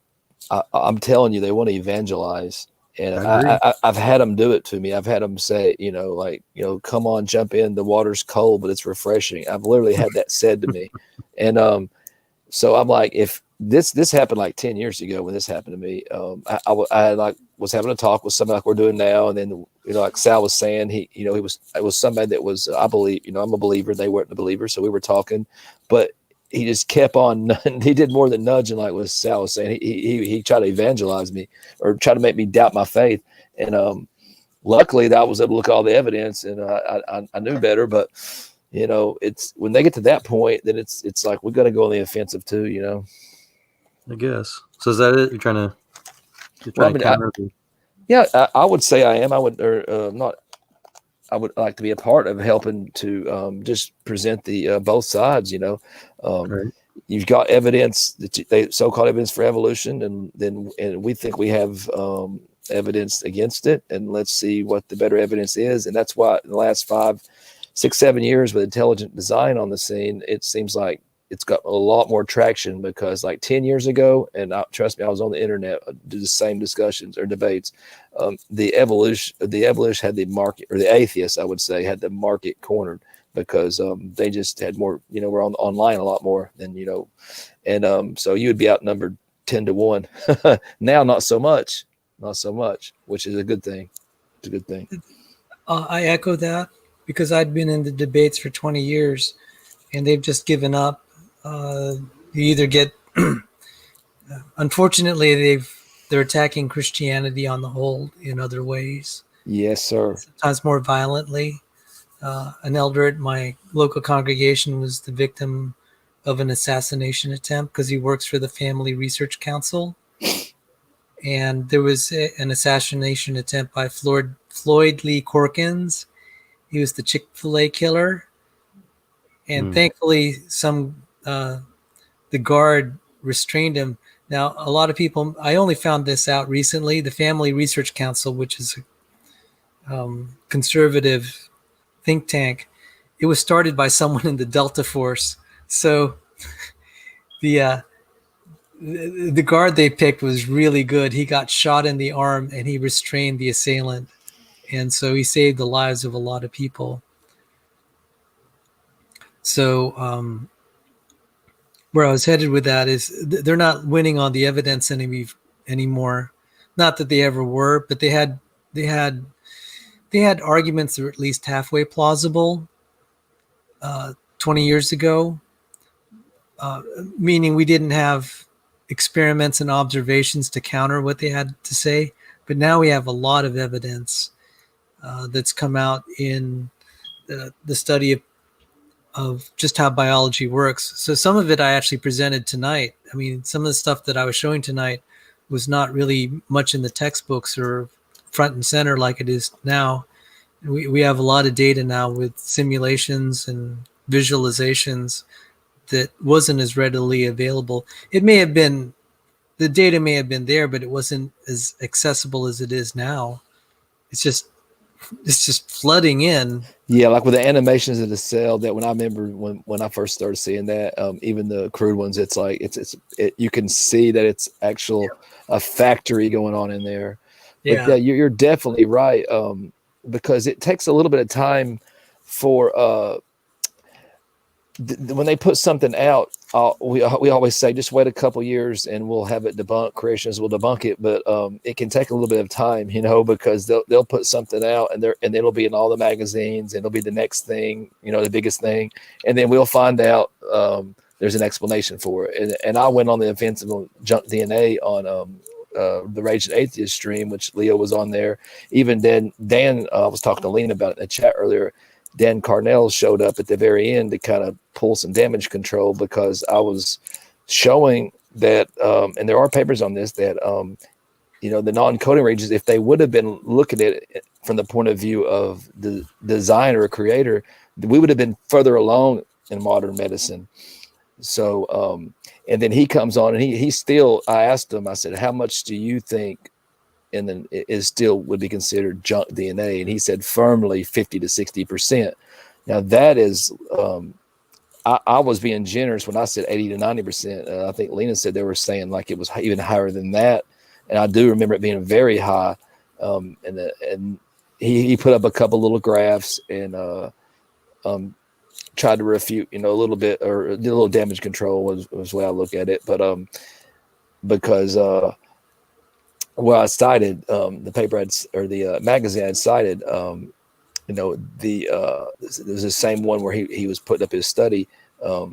He kind of said, I'll try to get the quote, but it was a very funny quote where he was like, he was ignorant of his ignorance or something like that. It was just like admitting that, and that's they finally had to concede it, and that's just, like I said, we're playing a little bit of catch up always, because they're always going to get the benefit of the doubt, because they've got this peer review process, and creationists just aren't able to get their stuff. You look at Dr. Mark Armitage, Mary Schweitzer, she was attacked, by her own peers, and she finally was able to get her stuff published, but she had to make sure it was known that she's a theistic evolutionist, and really probably behind the scenes had to really start working on some kind of theory to combat it.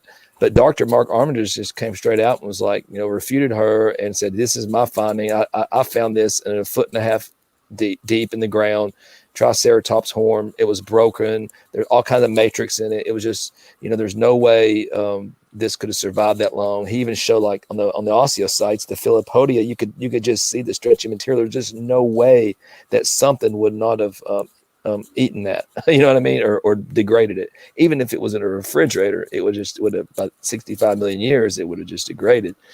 But then she comes out with the iron preservation, which it's not plausible, and it's been debunked. But I remember just a few years back that was like, okay, case solved. And it's not case solved. That doesn't mean it doesn't mean that dinosaurs definitely live with man or anything like that. But it definitely shows that at least some dinosaurs survive longer than what they thought. So, and where they fit that in, I don't know. They're on the ark. Dinosaurs were on the ark. Did you know that a sauropod, an 80-foot tall sauropod egg, was only the size of a football? So its babies would have been real small when they hatched, huh? So a baby sauropod might only be 3 foot tall. So they could have taken, and they'd want the young ones to take the young ones on the ark because they want them to have a long lifespan to breed, right? So there were dinosaurs after the flood, and they became smaller and smaller eventually as well, like other things, and then they just became extinct. So, it's, yeah. Yeah, and they didn't necessarily, they found in different places, and it's like, it's obvious that the atmosphere was different. You know what I mean? I believe it's spun, the earth right now is, it's tilted. That's why we have our seasons, of course. But, it makes sense that if God made it and it was good, that it was probably spun like 360 degrees. You know what I mean? Like for a year would be 360 days. And then like there wouldn't be you wouldn't have the poles. It wouldn't be necessarily cold. It would just been like tropical regions. That's what we find. So I think Mount Everest is what is it? 6 or 10% of the entire world's weight, like the Himalayas. I mean, range, or 30%, or not 30%. It couldn't be that much. It's not that much. No, it wouldn't be that much. It's some incredibly massive. It's like 6 or 5% of the entire Earth's mass. So.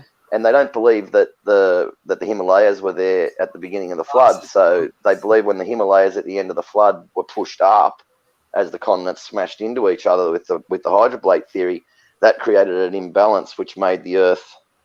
That's Walt Brown's take on it, anyway. Right. Well, yeah. No, go ahead. I was just saying. No, that's it. That's all I wanted to say. Okay. Well, like here even in Delta, Tennessee, which is not far from me, and I've been up there and seen the polystrate tree, and you can see one online or a picture, but when you get there, you see that it's okay. How does this tree grow between these layers? It's not a tree. It's most of them were reeds. And Ian Juby, have you seen that Ian Juby video where he just... I used to watch a lot of Ian Juby when he was making... He's not making videos anymore, is he? Yes, he is. He's making them again. And he just made one. Now, listen. He made this thing on polystrate fossils. You know those polystrate fossils where they say a new layer of mud came in and then it grew up a bit and the roots grew out, and then a new layer of mud came in and it grew up a bit and the roots grew out a bit more, and that proves that the layers of mud were coming in. Well, Ian Juby absolutely killed it in that video with actual evidence, like photographs. He's been to the cliff faces himself, right, and multiple times, and photographed it. Anyway, what he found was it's not. Remember how everything was more giant back in the past? It wasn't trees. It was reeds. And he showed a picture of what reed he believes it was in the giant version, and it looked identical. Not only, he said he found them upside down with the roots, and all that sort of stuff, mate. Like, come on, so they were growing upside down into the mud. Yeah, he nailed it, man. Wazaloo, WAZOOLOO. So they were reeds. That's his channel. Yeah. Okay. That's his. Would you put that in the side chat? His new channel, because I used to love. It's been probably 4 or 5 years since I've watched Ian's videos, but he used to do some good ones. He's a funny guy too. He's from Canada too. He's from SFT's neck of the woods. I'm friends with him on Facebook. Oh, really? He's always cracking jokes. You'll find him on Facebook. Just type in Ian Juby here. Okay. I'll give you the link in the. I'll give it to everyone else as well, but I'll put it in the side chat here. That's his channel. Oh, you can see it's got Wazaloo written in it. Okay, still goes off Wazaloo or whatever. Okay. Yeah. Yeah, I was curious if we can hear more about some of the new stuff, like what Sal's working on, and some of the, I guess, the stuff that evolutionists could never talk about, maybe. You're going to love his new series, Ian Juby's new series. He's just started off. It's got all that stuff about the polystrate. Ian Juby's amazing, man. I mean, all of them have got their niches, their little niches, and they're all just freaking incredible at them. Like, Jensen and AIG and ICR and Dr. Sanford and all these, these amazing scientists. They're just killing it, and the evolutionists don't even take the time to look at it because they're so brainwashed, like Derek. Yeah, even what Sal presented tonight, I'm gonna have to go back and rewatch that because I was like, I'm very behind on all this stuff here. When you were talking about even like polyribosomes and stuff, I'm just gonna have to do some homework. Actually, some of that was over my head too, because I mean, I might have seen it in passing, but it's. Some of the best stuff is in the later chapters of the textbooks, and it's not covered as much as some of like the more basics. Mm-hmm. But some of the stuff that really breaks the back of evolution would be in the later chapters of these textbooks that when they teach like cell biology or whatever, and it's like, oh man, this is the really good stuff. And it's not that we it can't be taught where we start with the really interesting stuff first. It's just that traditionally, if they're creating the curriculum to help people that are headed to become like medical technologists, doctors, pharmacists, chemists, they'll just teach things a different way than if they're trying to teach creationism. Right. And so it's kind of unfortunate that the videos were written toward that audience that's more kind of in these traditional curriculums. It'd be nice to be able to write these videos that that were tailored more for creationists. So you could take a lot of that same video and maybe strip out some of the technical terms, and the pictures would basically tell all the real story. I did enjoy the pictures that you had in that, what I was talking about. But I am with Joe too. I firmly believe that what they're studying is just, we're just finding out what God's created, and like a lot of things we're just reverse engineering, you know. And so it's doesn't, anything they find doesn't, for me, shake my faith at all. But they're the ones that need to do more work if they're gonna you know, expand upon their theory, because it has changed and evolved. That's ironic, but it has evolved, and to where they're even disagreeing with each other now, which is good. You know, we got Dr. Dennis Noble, when they came together at Voices of Oxford, they had a bunch of people. Of course, Richard Dawkins still going to stick to the selfish gene, and the genotype controls the phenotype, of course. And but you know, Dr. Noble was like, he's a physiologist. He's like, you know, if that's the case, then physiology, he doesn't have anything to say to evolution, which it does. And so when you're being dogmatic like that, you know, it's holding back science, and that's an example of it. And it's not necessarily just for if people that, you know, aren't interested in whether it's God or anti-God, but if you're just interested in science, you know, let's not hold it back like we were just talking about with junk DNA. Let's put all the cards on the table, and if it points to something to design, then so be it. But it seems like they want to hold that stuff back and kind of keep it in their little circles. That's just my opinion. To whereas Joe may be more exposed to it because he's in those circles, you know, or maybe you, Sal, you know, to where somebody like me that's not in, you know, not a scientist or do anything in that field, I have to come to different sites like here at SFT and just different places to find out what's going on. Well, there are other frontiers that could be explored, like physics and geology. Those are exciting frontiers, and nuclear physics. It's all going to break forward one way or the other. I just see it. I feel the Lord has ordained it for our time, for the 21st century. Although it is a little bit disturbing on another level, because if it's all coming out now, it's like, well, are we nearing the end of the world? Yeah, which I think we are. Or what's the devil got up his sleeve next? Because if people start really doubting the theory for whatever, it comes into contention or question. Are we at the end times? Yeah, correct.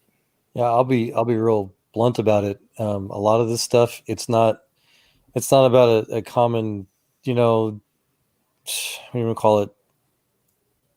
I can't think of the right word. I'm sorry. I know what you're going to say. Conspiracy. It's not a civilized competition of ideas. It's not. Yeah. I think that these evolutionists, these atheists, they are trying to.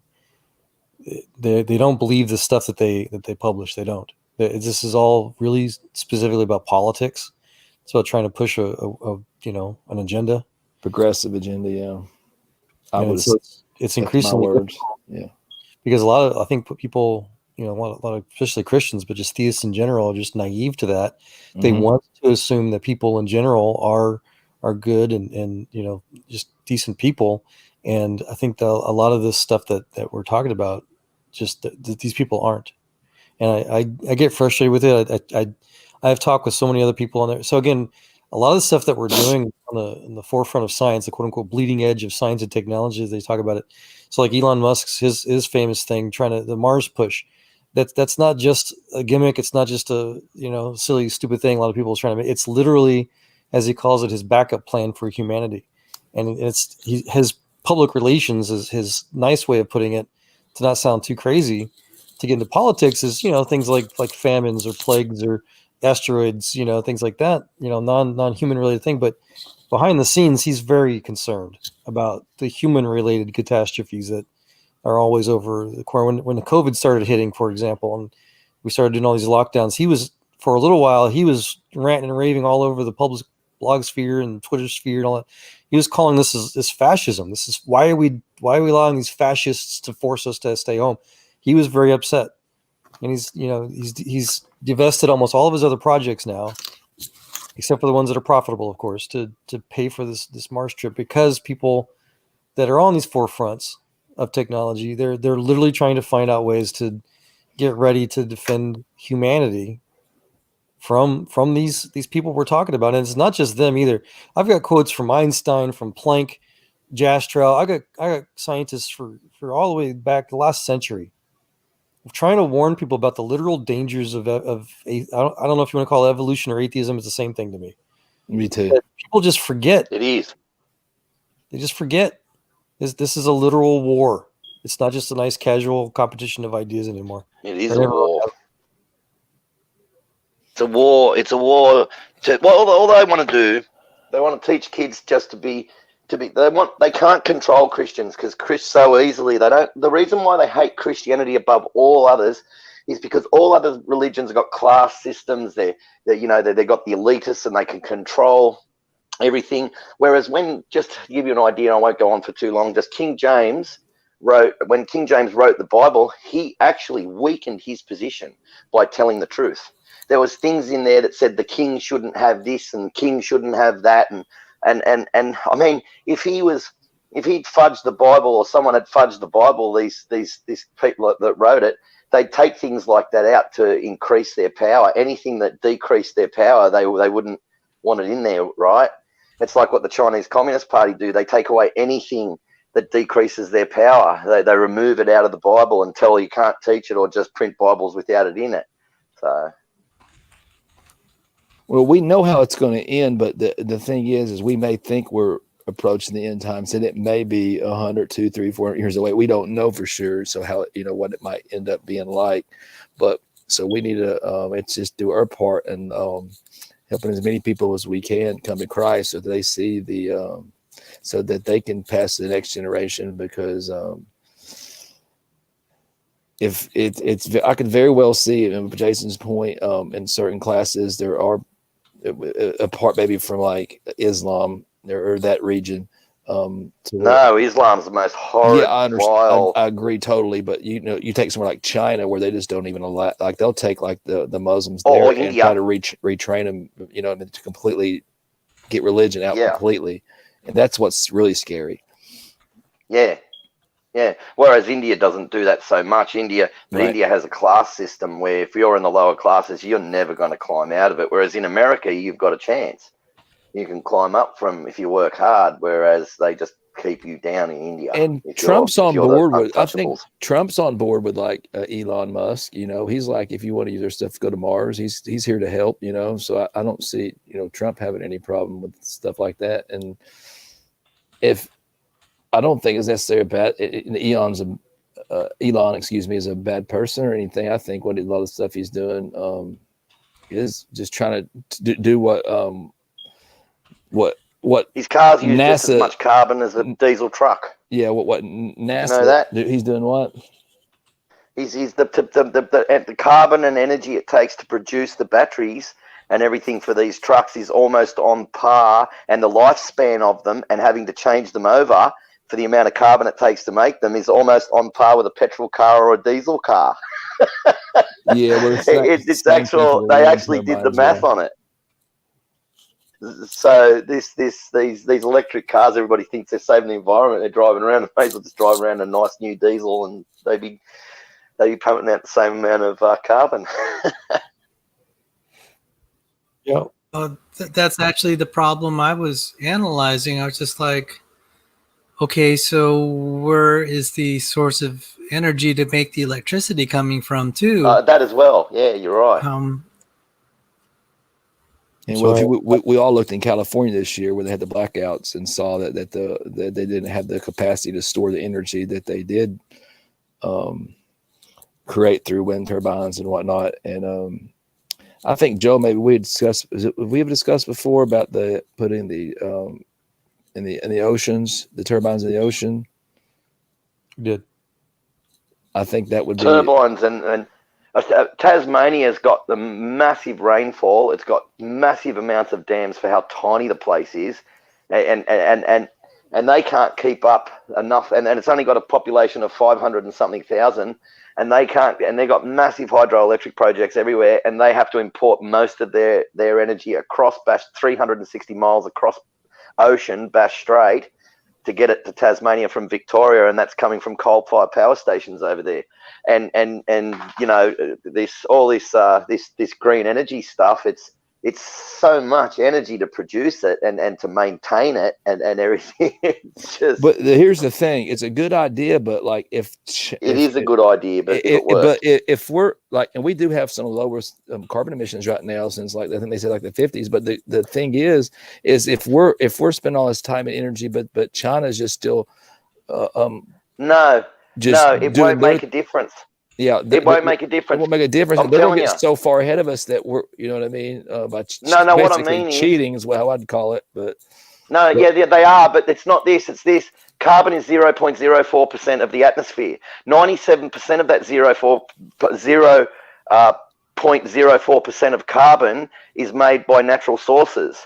Only 3% of that 0.04% of atmospheric carbon is made by humans in all of human history. Volcanoes, all the volcanoes in the world put out more carbon every year than all humans have put out in human history. Now we're at about 400 parts per million of carbon in the atmosphere.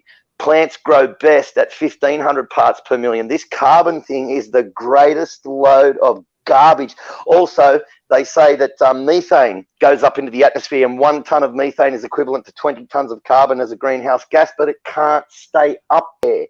It has to come back down again. It doesn't stay up there. It doesn't become a problem. Even if it does evaporate, it gets up, it comes back down again. There's all this swamps.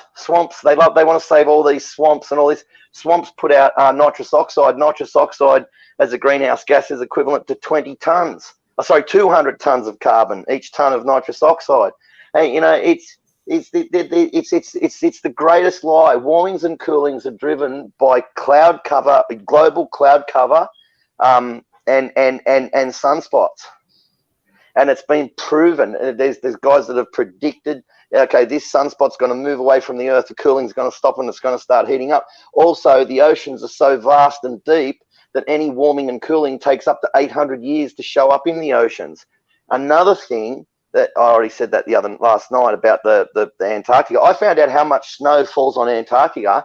It's something like 2,000 gigatons of snow, which is 200 trillion tons. It's something mass, 200 trillion tons, some insane amount of snow falls on there. So what's happening is the snow falls, then that's what I forgot to say. A little bit of a warmer, like the sun will come out, it'll melt it a little bit. The bubbles will rise out, and then it'll refreeze again very quickly. And then you get another thicker, real thick white layer. Then you get a clear layer and a white layer. You can get many clear layers and white layers in 1 year. Many of them. A guy in America somewhere, after a massive 18-hour snowstorm, had 5 distinct clear and white layers on his car. But with the snow, the amount of the 200 trillion tons of snow that falls on Antarctica, what's that's doing? It's creating so much weight that it's compacting all of those layers down to being thinner than what they are, very thin. But also as the snow falls, it's pushing down and pushing the walls out, and that's why it's breaking up and going out in the ocean, because it's constantly being replenished and being pushed out. And so those layers. That's why they're so thin and so many of them, because they're stretched out. I mean, when they dug those planes up from World War II, that World War II bomber squadron that landed in Greenland, and they dug them up 40 years later or 30 years later, and they're under 75 feet of snow, there was that many layers there that evolutionists would have said it was thousands of years. And then they try to say, oh, but there's an observatory there. It's got the highest snowfall in the world, and Antarctica has a very low snowfall. Well, the reason why Antarctica has a very low snowfall, and I looked this up, is because it's always blowing sideways. It's almost impossible to measure it. One guy said he was there at the Australian base station in Antarctica, and they were measuring it. They're only getting about 150 millimeters of snow a year in the measuring things, because it's blowing sideways all the time. He said one time he was there for a short time, there was no wind, and the snow just dropped, and he said they were very thick, heavy flakes, and it was a very thick cover. But now they work. I've got the citations for this. I found them and everything. So they're doing this with satellite data now and all sorts of stuff, other stuff, and thermal imaging and all sorts of. So they're pretty accurate now on working this out. 2,000. Look up. Just Google conversion 2,000 gigatons to ton weight, and have a look how much it is. Well, there's a lot of money number. to be gained if the Democrats get in the power, if they can push this Green New Deal. So that's a lot of money they can use. You know, It's all a lie. The whole thing I from know. top to bottom I mean, is complete. Al Gore's been. Go burn your fuel in your car. Go have fires. Go have long showers. Turn your heaters and your air conditioning on. Enjoy yourself. Fuel is plentiful in the world. Carbon is very, very low. We're not adding anything. Volcanoes. What are we going to go put a cork in all the volcanoes? You idiots. I mean, sorry. So I would guess you don't believe in global warming. I'm just kidding. I know it's people. I know people get passionate about it because, like, you know, they do manipulate the numbers. I wouldn't doubt that man does contribute to some, especially like areas. I wanted to kill myself when I was a kid because I was brainwashed into thinking I'm some sort of parasite that's destroying the earth, and I was guilty every time I got into a stinking shower. Because I think, oh, this water, every bit of water that goes down the thing and gets all mixed up in the sewerage is water destroyed. I didn't realize how the ecosystem worked. And, you know, I was always like I was so depressed. It's the most horrible thing. Evolution and that are the two most horrible, evil, disgusting, destructive things you can put into a child's mind. They're evil. Oh, you know how angry I am at evolutionists, cockroaches, and these lying global warming scumbags for making me feel the way that I do. Hey, kids, if you're listening, get out there, enjoy your showers, enjoy your thing, use as much water as you want, set your water, buy washing machines that have got a water pig setting. Go and buy, you know, high flow shower heads. They're all full of garbage. I mean, unless you live in a country that's dry and got water problems, but if you don't enjoy it, it's all a lie. Yeah, actually, Trump, he made it to where, like, you could roll back regulations where you could have toilets that could have more water to flush because it was getting ridiculous on some of these toilets. And I've replaced all the ones in my house and my mother's, and yeah, they do work pretty good, but a lot of times you do have to double flush just because it's so little water. And now I put in a new dishwasher, and it's very it takes I was like, man, this thing takes forever to wash. Is this thing supposed to be eco-friendly? But what it does, it uses a very little amount of water. And for some reason, for it washing longer, it actually uses less energy. And I run it all the time, and it hasn't changed my power bill whatsoever. So, but for certain things like shower heads and toilets, I would be, you know, yes, I want to have my water. Yeah, mate, I want to have a V8 engine that sucks piles and piles of fuel and well, I'm okay if they want to, you know, it makes powerful. sense to not have like these big SUVs unless you really need one per se for No, but, man, the Earth's it makes sense.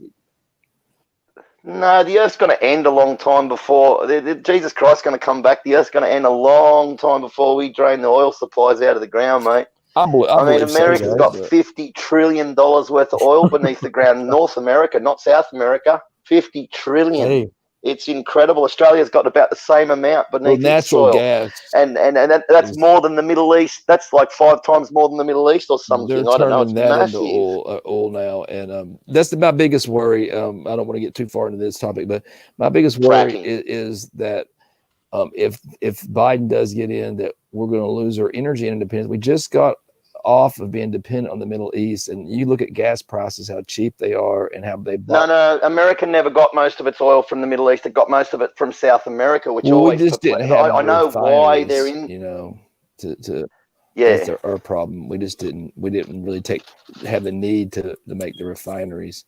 So whenever, go ahead, Joe. Yeah, I've been kind of waiting to want to add to something like this. Go ahead. I just jump in. I don't know how to man. get y'all to kind of want to talk about other things, so I don't want to interrupt at the same time. No, go ahead. Go ahead. Jump in. Have you heard about how there's a lot of I was hoping Sal would get on this too if he's heard about it. I don't know if you can still hear us in the background. He's like me. I look at my grandpa. He looks like his mother, so he probably stepping back and forth. I do it all the time. But go ahead. He's probably listening. I wanted to make sure he's able to hear me. But yeah, there's a popular concern out there, the counter argument, or no, it's not even a counter argument. The real science about carbon dioxide problem on the earth is that we're actually having a carbon drought, they're calling it. And so the people that are climatologists, whatever, the people that aren't paid nefariously by taxpayer dollars for this crap, like the actual physicists and chemists and stuff like that are studying this problem, they're all talking about how there's actually not enough carbon on the earth and that we actually need to more than double. Pardon? That's right. Plants grow. We're currently at 400 parts per million carbon in the atmosphere, and plants grow best at 1,500 parts per million. That's interesting. Why is that though? Why do they say that? Jason was just saying. So we're actually there's so much to it. You know, plants, everything, all animal life relies on plant life, obviously, and so plant life actually does thrive better at greater than 1,000 parts per million CO2. So 2,000 to 3,000 is like the optimum. That's why you can see like greenhouse growers, they'll actually add CO2 burners to their facilities to help their plants grow longer. But so the problem, the big concern was the last glaciation, according to the ice core samples, it got down to 180 parts per million briefly, which if they had dropped 30 more parts down to 150 parts per million, that's where they believe that will cause all plants to begin to suffocate. They won't be able to process chlorophyll anymore. Whoa. And so if it had dropped that low, all plant life on the planet would have died. I didn't know that. Which would then of course killed all the rest of all life. So there's actual real world projects right now. To that? So in the space industry, there was real world projects being. I'm giving you my email. Pardon? Oh, no. If you needed to say something, let me know. I just wanted to. No, I'm giving you my email so you can contact me with links and stuff because I want those links to what you just said. That was awesome. Yeah, there's a whole bunch of interviews out there. You got physicists like Dyson at Princeton. Of course, the Greenpeace guy, I forget his name right now. Moore. A bunch of those guys are all talking about it. But so there's real world projects. So there was a few years ago, because we're working on like a SpaceX and such, we're having a big push trying to establish the first Martian colony. And there's all kinds of speculation and discussion about how to terraform the atmosphere and whatnot. And so one of the ideas to help basically save the Earth was to start to siphon gaseous carbon dioxide around the solar system to try to transport it back to Earth. And so, but we were going to try to do that from Mars, but unfortunately we decided it's going to better to keep the CO2 on Mars because it's so thin, because it's only at 2 kilopascals. We actually want to use that as part of the densification process. But Venus now, NASA is sending their new Venus probe called LICE, I think you pronounce it, in 2023. And there's some other projects being built up to study the idea of how we can begin to siphon the carbon dioxide from there to funnel back to the Earth to help basically save life on Earth. Wow. That's interesting. And they're telling us that we've got to do carbon capture and stop carbon going in the atmosphere. Yeah, nobody in science believes that. No, that's been rejected. And again, the only people that actually talk about it anymore are literal fascists.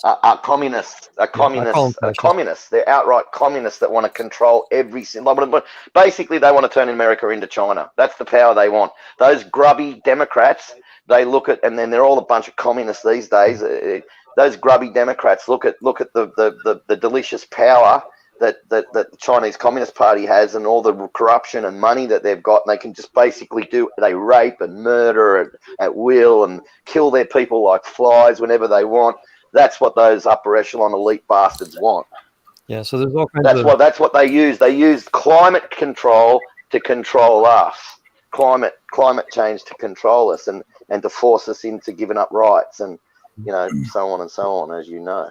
Yeah, and John Sanford called some of those wannabe elites because they're all trying to grab power, but then they realize if someone grabs it from them, they're going to be really toast, Oh yeah. Well, yeah, Yep, so they'll be dust, case studies mate. going on about how we want to try to use massive. So Elon's got his Starship designs to try to send several million cubic meters of gases and stuff. It's among other things, trying to get some compressed gas. We want to move oxygen to Mars, and then another trip to siphon some carbon dioxide from Venus back to Earth, and then we want to try to figure out how to we need to bring water more. We found a ton of water already for the first couple colonies or so, but we need more water, and then of course methane for the fuel. There's all kinds of different combinations of reservoirs of the needed chemicals and fuels and just all kinds of stuff to prosper, to build basically an interplanetary network of supply chains that nobody seems to really want to talk about. But I mean, again, there's real money going into actually.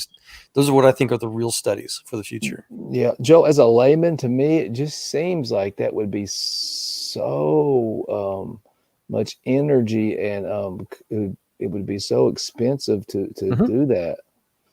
Yeah, as Elon talks about, the way to combat that, of course, is the same way with like the airline industry. He famously talks about how a Boeing 777, it's $300 million aircraft. If you just flew it once, nobody would be able to afford to fly. So that's why he's trying to design spacecraft that you can reuse several hundreds of times. Drives the cost down. Gotcha. In fact, one of his money making ideas is to use the Starship design as a Earth to Earth, as he calls it, commercial space flight type industry where you can literally go anywhere on the planet in under an hour. Wow. Now that's something that would be really cool. Wow. That would be cool. That'd be awesome. Get some advertisement schemes, he's got 8 of them built right now. They've done a few 300 feet or so test hops and whatnot. And he's kind of crazy. He likes to drive the people that work for him. He likes to drive them, to the grave early. But he was trying to see if we could build a Starship a week by the end of this year. So it does not look like it's going to happen though. But yeah. No. So they're trying to hire all the top welders and just people from every industry possible. And they've got they got this new starport down in South Texas in a city called Boca Chica, and they've had a lot of infrastructure built up there. But that's where the real money is. That's where the quote unquote bleeding edge. That's where I wish more people were talking about and were more excited about, and the media and everybody were kind of driving everybody's attention to. That's the real future. Not this climate change crap. Yeah. Well, they just it's incredible how they lie. It's a little man. further It off, makes me so feel that the sick. cycles of politics are in 2 to 4 years.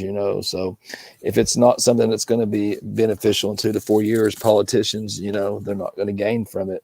So that's that's the tragedy. Why do they get to drive the public conversation? That's the travesty. I know it is. It really is. Maybe we need to do something about changing the limits, or who we put in, how we put them in, what they get paid, what their agenda is, of not let them be beholden to these, cut out all these lobbyists and stuff like that. Yes, But get rid of those cockroaches. We're talking like the Democrats ideas under Obama went for a holiday, and while they were on a holiday, they had the lobbyists there paying for every little lurk and perk, and it was a conference in inverted commas. Look at what Hunter Biden did, and it kind of went under the radar. And if it wouldn't been for Trump getting, pretty much spied on and everything that they did to him, we may not even have found out about that. If they wouldn't have impeached him, we probably wouldn't have even found out about that. And so stuff like that, it just makes you wonder, what is going on, at the top level. So with these, with me between leaders, what kind of backroom deals are being made to stay in power. One thing that helped Donald Trump was he was already a multi-billionaire coming into office. So he's not going to be easily, there won't be people that had enough money to bribe him, so to speak. Right. Unless they could pull together a really big business deal that would affect his personal businesses. But, for people that weren't billionaires, then someone like Hunter Biden could be very easily enticed. Oh yeah, and he was. I think that's pretty obvious now. Before I forget, Jason, do you live in Australia? Yeah, Tasmania, Now, Australia. Is your prime minister a Christian? Is Morrison? Oh, he's a. They say they are. He's a Catholic. He's a. They obviously it would be an evolution, like believe in evolution as the Catholic Church does. Yeah, they're sort of. I'd say. What's his name? Not Is really. it Morrison? Scott Morrison. Morrison. Okay, because I saw a picture of him, and they showed him at a worship service. I said, "Oh, so there's a Christian leader in Australia." But I wanted to ask you. Well, I've been. Yeah, that's right. He has, but I've been sending a lot of the Liberal politicians link to Standing for Truth and Matt's and well, mostly Matt's stuff and my stuff, not Standing for Truth's books. They're not in there, but because they're up on Amazon. But I've send them. I send the ministers and stuff links to Standing for Truth's books. Well, I think a lot of times you have to even if you're not a Christian, you have to maybe even say you're like Obama. I'm not necessarily going to judge, but I don't. Even Trump, he's probably not a Christian. You know what I mean? But he's got to get that evangelical vote, or you're not going to be president here. It's just not going to happen. I think Trump is a Christian. He does. He might be. He might believe in God. I can't judge him on that, but I mean, just I don't know. Like me, but I don't think he has enough time. I believe that he does have faith and he does believe truly. He's not just saying that, but he just doesn't have time to explore the faith. I mean, look at him, man. He's the president of the United States. It's the most. And God, like he used King Cyrus. Yeah, he's a good like parallel to him and King Cyrus. God used him, and God can use Trump to do things. So. Yeah, see that whole conversation bugs me, guys. Because American presidents actually don't have much power outside of the military, and they can't even activate that without. They're not supposed to activate that without an act of Congress. And I've got all kinds of fun charts that I share about how presidents actually don't do anything for in fact, the Constitution is specifically designed to prevent presidents from touching the economy. They can put out wish lists, for their budget, but Congress still has to approve it. In fact, all of the I got Federal Reserve charts that show and the Supreme Court's there to make sure that the Congress laws are in check with the Constitution. Yeah, but he did get like the United Nations to put up more money, and he did the tariffs with China. So there's things he can affect, but again, that's all stuff that that shouldn't have to be the case. I mean, that's all diplomacy.